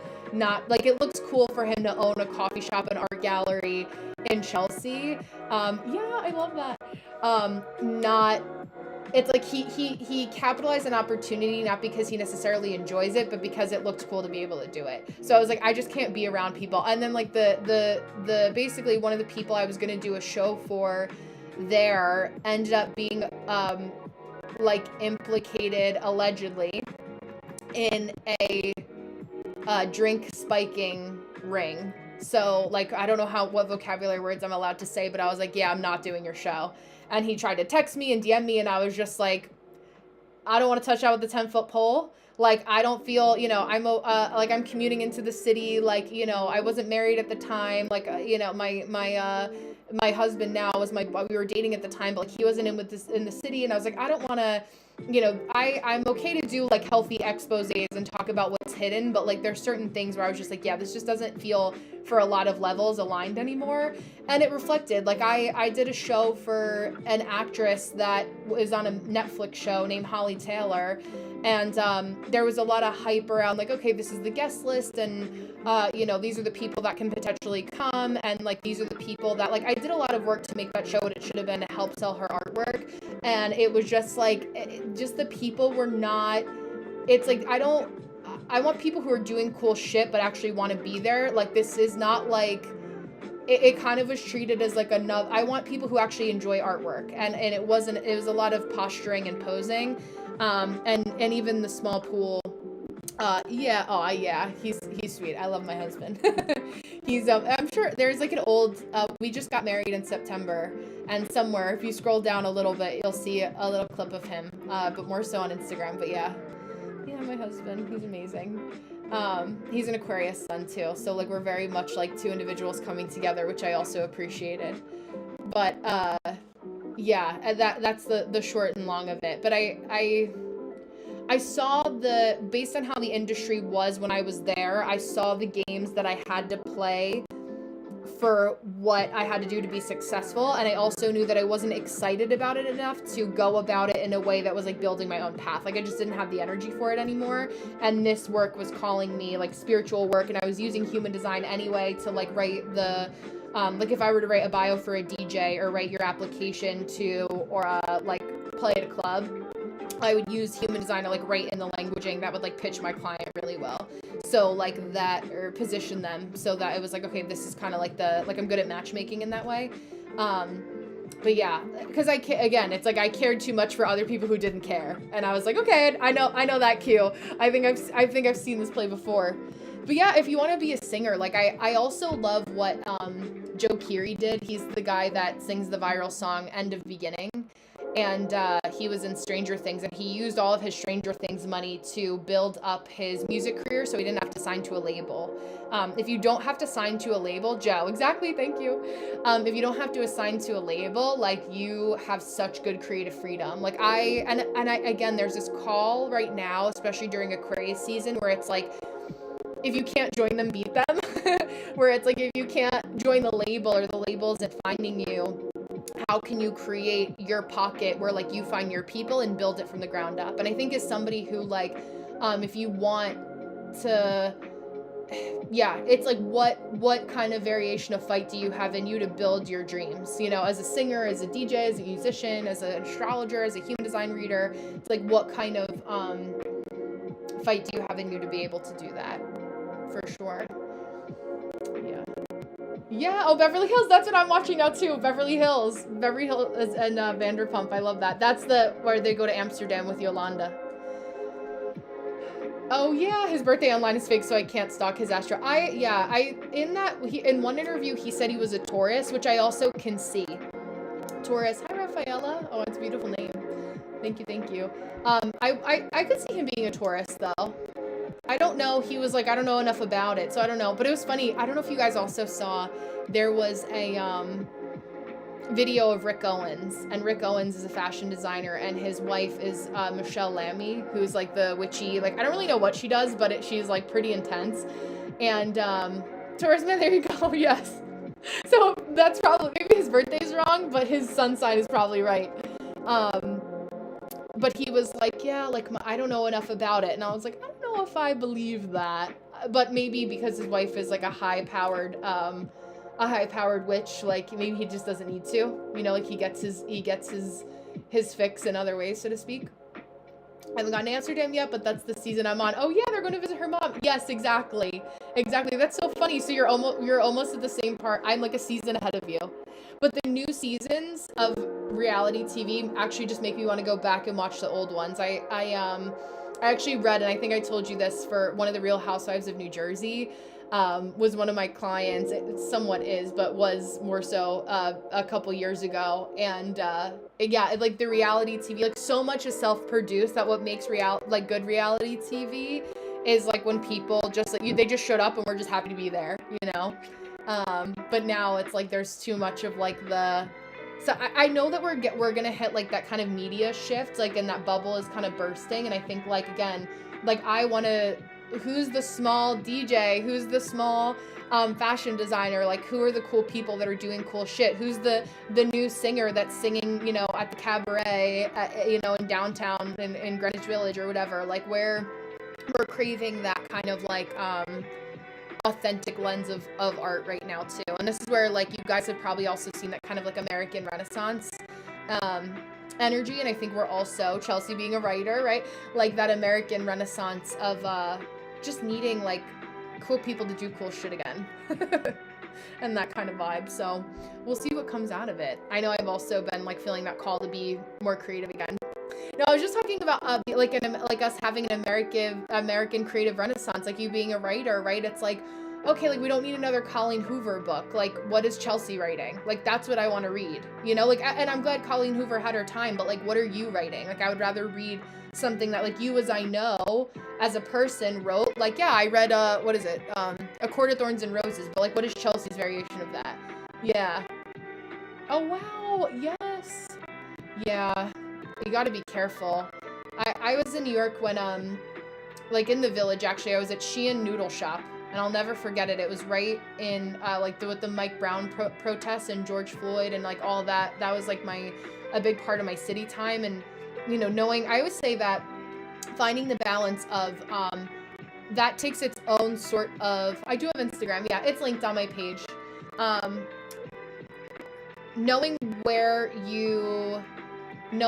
you fit in that is like the people that are on the front lines are also just as important as the nurses who need to bandage up the people after they come off the front lines. So don't feel like, I think like as being, listen, my husband's Cuban, my in-laws and everyone, you know, they immigrated to this country. So like, obviously we kind of know where I stand on that. So it's like, I think that the short and long of it is like, people need to be more thankful that they don't know what it's like to be so desperate to leave such a shitty situation, you know, and doing what they have to do to have a better life for themselves and their children. And, you know, just the way that my husband was brought up and, you know, an appreciation for everything. It's like also not like working smarter, not harder too. Yeah, happy birthday season. I want to feel like I'm making a difference because my art doesn't feel like it's enough some days. Yeah, and that's okay, but that's still like, I think still like, you know, I look at it as kind of the grass is green where we water it, right? Or blooming where we're planted. Like your art maybe doesn't have to be the solution directly for activism, but those themes are definitely going to be in there regardless, right? Like I remember you talking about like some sort of a caste system as it related to like silver. I want to say it was something with metallics, right? Metallics, if I'm remembering correctly. Yeah. And so that's a theme, metals, thank you, in and of itself, right? But I think that there's, you can kind of decide, right? Like for me, not my family, but I have friends that are also, what's going on right now, more, I'm aware that like I'm somewhat of a public figure, right? In that way, not in like a, like, you know, I'm not a real housewife. I don't say that from a point of arrogance, but I am aware that like I also want to be sensitive to, like, I don't know how deeply people, if I say something political, like I don't know how deeply people are looking through my followers list and may start to put a couple things together about the way that I talk and the things that I share. So I'm more so like, hey, you want to come over and sleep over here for a month, you know, or like wherever, like those, I think just kind of assessing, again, I'm an Aquarius rising, Mars and Mercury, so I understand, like really assessing what your relationship to activism is. Just because you're not like in those positions doesn't mean that you're not doing enough either. And I think it's like at the core of it, that anger and frustration comes from people wanting to help, but they don't really know where it has to go. So they start policing each other instead of like policing the problem, you know? And I think that's where we're kind of, social media has concocted, by design. Sometimes like it's easier, oh, let's look at each other instead of this way. If we're looking this way, we're not looking this way. And so, yeah, the short and long of it, again, I'm semi-cryptic, but clear enough to be able to not use any. I would say I want to be able to still have a place to talk to you guys. Yeah, exactly. The Spider-Man meme of vaccinations. Exactly.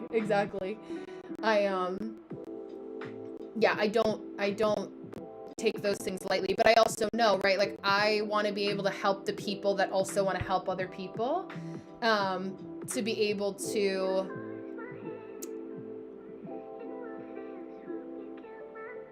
give them more energy to stand up for the things that they believe in their corner of the world. Hi, Adonis. Oh, my throat activations. So I have I'm a sacral authority, manifesting generator, and I have the sacral to gut pure mangen channel, and I have the 1-8 channel as well. So 2 of my channels pumping right in there, channel of inspiration and the channel of the now. So it's like, even if I wanted to try to filter myself, I'm like, can I really? If I did, I could, but then it wouldn't be real, you know? Like, it's like, I can't do that.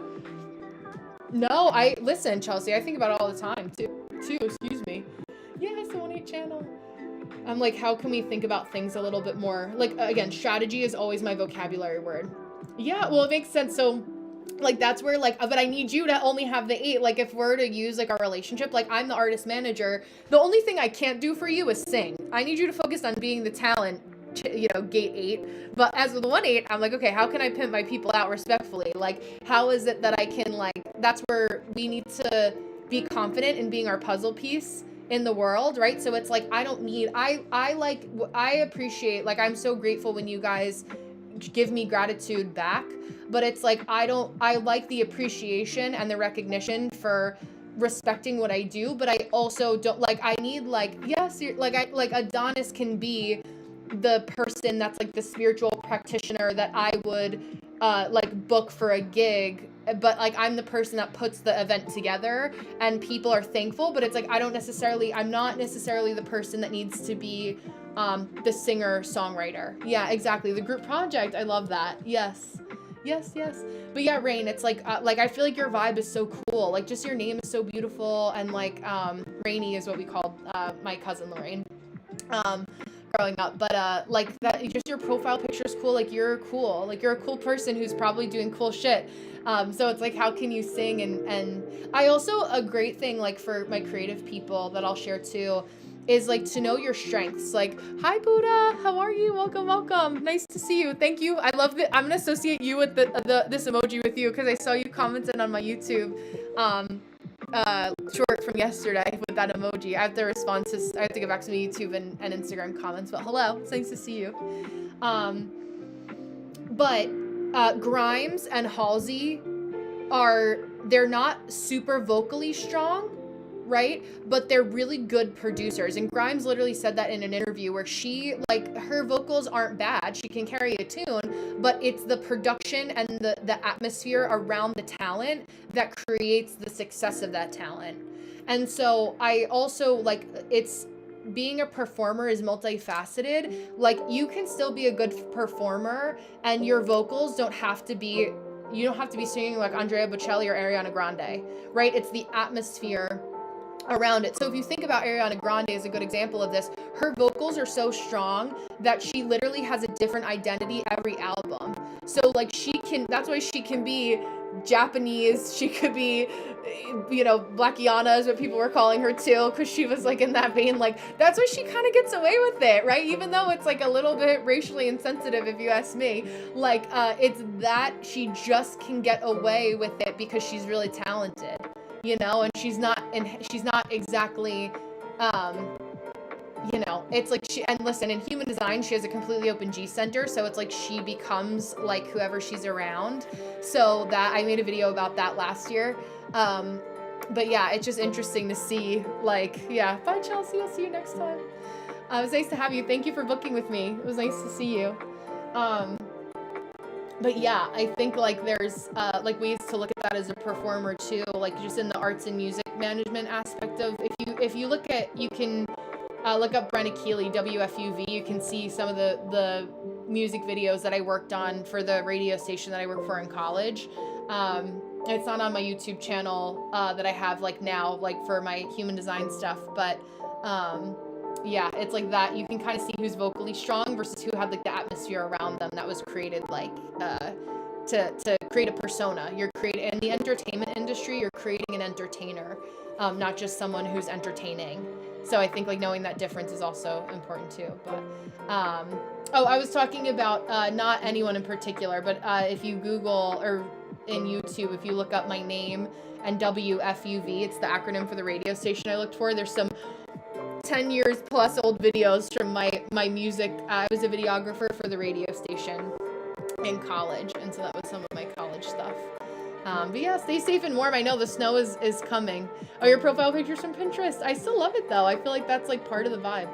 If you go to my reposts too, I repost a lot of like atmospheric stuff. Like I love, and we were just talking about this, Deanna and I, with Nicole earlier. I love like interior design and fashion, and so like I'll repost things that kind of inspire me and just get me into the headspace.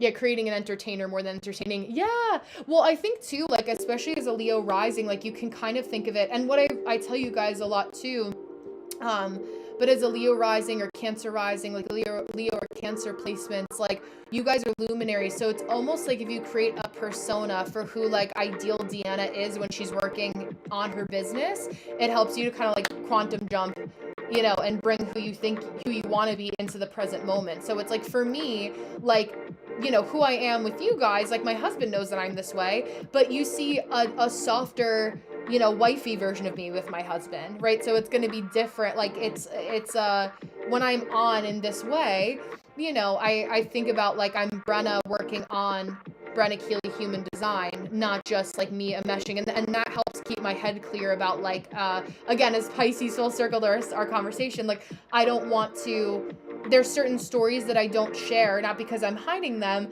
but because like, is that appropriate for the setting as Brenna Keeley, who's helping other people with their human design? Like I'm here to, like, it's a reciprocal service, but it's also like, there's a time and a place for certain questions. There's a time and a place for certain stories, you know, and knowing to like, learning how to read a room is the best thing that I could have taught and learned from, the arts and music industry for sure. You know, you're not going to going up on stage at somebody else's concert and ripping the microphone out of their hands, you know, incessantly asking and talking during somebody else's live when they're reading for somebody else is the same energy. Cancer, Sun, Leo, Mercury. There you go. So literally born, you were born a star. I think I'm mixing a couple Lana Del Rey. Is that kind of your vibe? Like, would you see Lana Del Rey's a Cancer Sun too? She actually also went to Fordham. My collage and arts teacher graduated with her actually. So I went to when she was Lizzie Grant. She was not Lana Del Rey yet.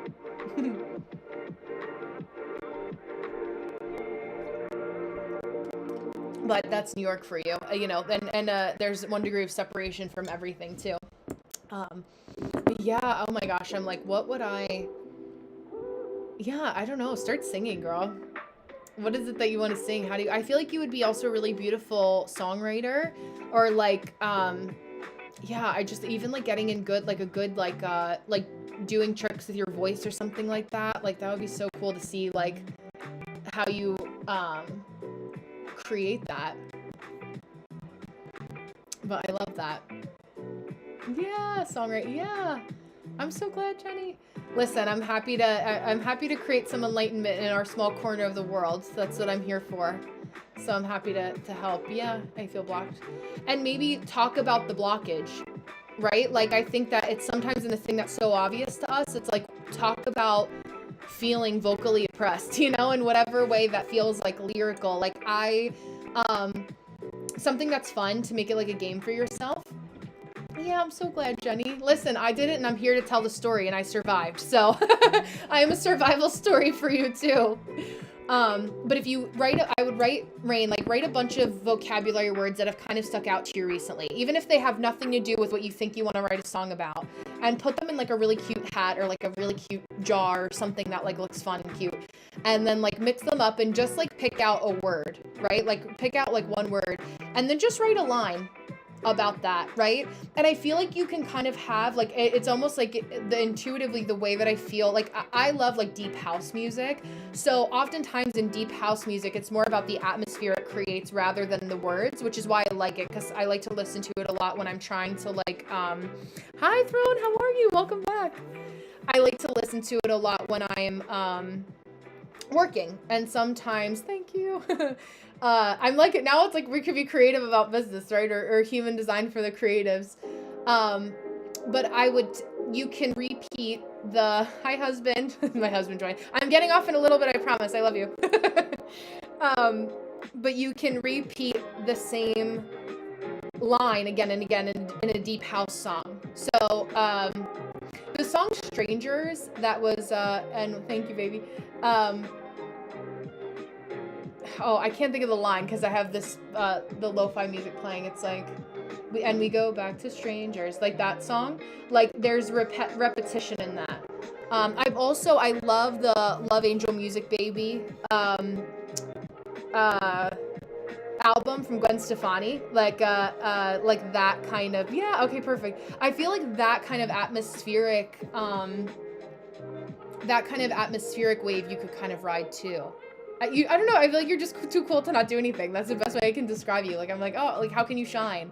Where is it that we can feel that? But I think, again, yeah, like, that's to overwhelm you with ideas or pressure. But, God knows that's the worst thing for a creative. But, like, I think it would be fun to just write one line and then see how you can create a song. Or, like, or also, like, if songwriting feels stagnant, maybe it's more fun for you to create a beat and then you can create lyrics that match it later. But that's like for a writer, you never want to edit as you're writing. That's like for a musician, you either want to create the beat first or the lyrics first and then create a world around the song. And it's, listen, we can apply that to spirituality too, right? It's like, okay, I have an idea, like Deanna, we were talking about today. I want to talk to beginners. What's the world that I'm bringing them into for how I talk to beginners about my subject, you know, and what is the fun thing, the fun atmosphere that surrounds that nugget, you know? For me, it's like truly like strategy, how are we working it here? What's the logic? Like very like, you know, A plus B equals C. How are we taking the excitement of our manifestation and making it like stamped in real time, because we incarnated on Earth. I know it sucks a lot of times for a lot of people, but like we are here in our 3D reality. So like, how do we you know, for whatever reason we're here in this way in this time, so how do we create make it a more enjoyable experience by understanding like kind of like the laws of the universe, so to speak, or the rules of the earth. Yeah, you're welcome. The rules of the earth in some way. So I feel like that's also an important kind of assessment to take, and I think it can get lost in the spiritual jargon. Also, you know, in somewhat of the political vein, like there is a reason that there's a lot of promotion of some not so, I would say like the Cookie Monster pajama pants tarot card readers, like in the spiritual space on this app. There's a reason that people who want to teach you about, and I don't feel this particularly because I've always kind of been aware of that in this space, like my people always find me in the right way in the right time, but like it doesn't serve larger powers that be to empower individual people to go after their dreams in a way that works for them independently of the whole, if that wasn't too cryptic. But yeah, hi Abigail, how are you? It's nice to see you. Welcome. But yeah, so I kind of hi, I am me. I encourage you to think of it that way too. Like, you know, again, these are all tools that, like, there was a guy that was talking about the updates that we have on, not on YT, but on TT. On my, I'm good. On my, right-hand side here. And, you know, they don't owe us anything in a lot of ways. Like, that's kind of like, it's just a platform, thank you, that we're renting a space here kind of thing, right? So it's like being aware of like what it is that you share in a public way online versus what are some things that like you're not gatekeeping for the sake of gatekeeping it, but like now with TikTok, like our content can be used for anything. Like they are also, what we agreed to accept is that our content could be used to train their AI models. You know, some of it is also like you accept agreements like that. So like, it's not always as malicious as it feels.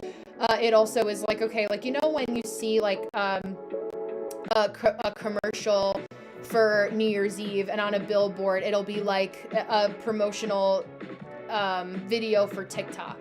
And what they'll do is they'll be like, thank you for being a part of all of our users. Like that agreement is also so that like if they use your video and they show like I'm trying to explain the visual, but if they showed like rapid fire all of these profiles and little videos of everybody, it's like it allows them to use your video or piece of content on a billboard in Times Square for their New Year's Eve commercial without having to go and find all those people and the right email addresses and get release rights. Like it's an easier way for them to like do a catch-all. So those are also some things to think about, where like sometimes those things aren't as intentionally malicious, but yeah, I'm sure there's some things in there that aren't so great too. But you know, again, just like good discernment. Like I think I always say cautious optimism is good. Don't let any of those things make you feel like you're signing your life away all the time. But again, cautiously optimistic. Discernment is a big word for all of us that I think is always important, to be able to have that too. But sometimes it's used for cool things. It's like, oh, I didn't realize my video was being used on a billboard in Times Square. It'd be cool to know, cool to have that, but you know, those kinds of energies too. But I am going to finally hop off for the evening because I can feel my voice slowly starting to go. So I want to make sure that I can film some extra content. I want to talk about the what did I put here? Oh, Kim Audio. Yes. Okay. I have the Kim Audio. I need to text Jacqueline.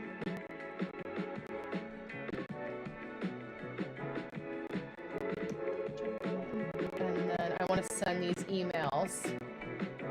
And then we are going to prepare for a snowstorm. So yeah, you too. Good night. Thank you, Abigail. Hello and goodbye. I'm sorry I caught you at the end. Thrown as well. I will be back on YT YouTube. I go live Monday through Thursday for a co-working session. I don't yap as much there because we work together simultaneously on whatever it is that we have to work on. It's kind of like my admin time, as I'm also kind of tapping in and helping to hold you guys accountable for anything you use it for. So if you want to follow me over on that portal, it's the same profile picture, same handle. So I'm there as well.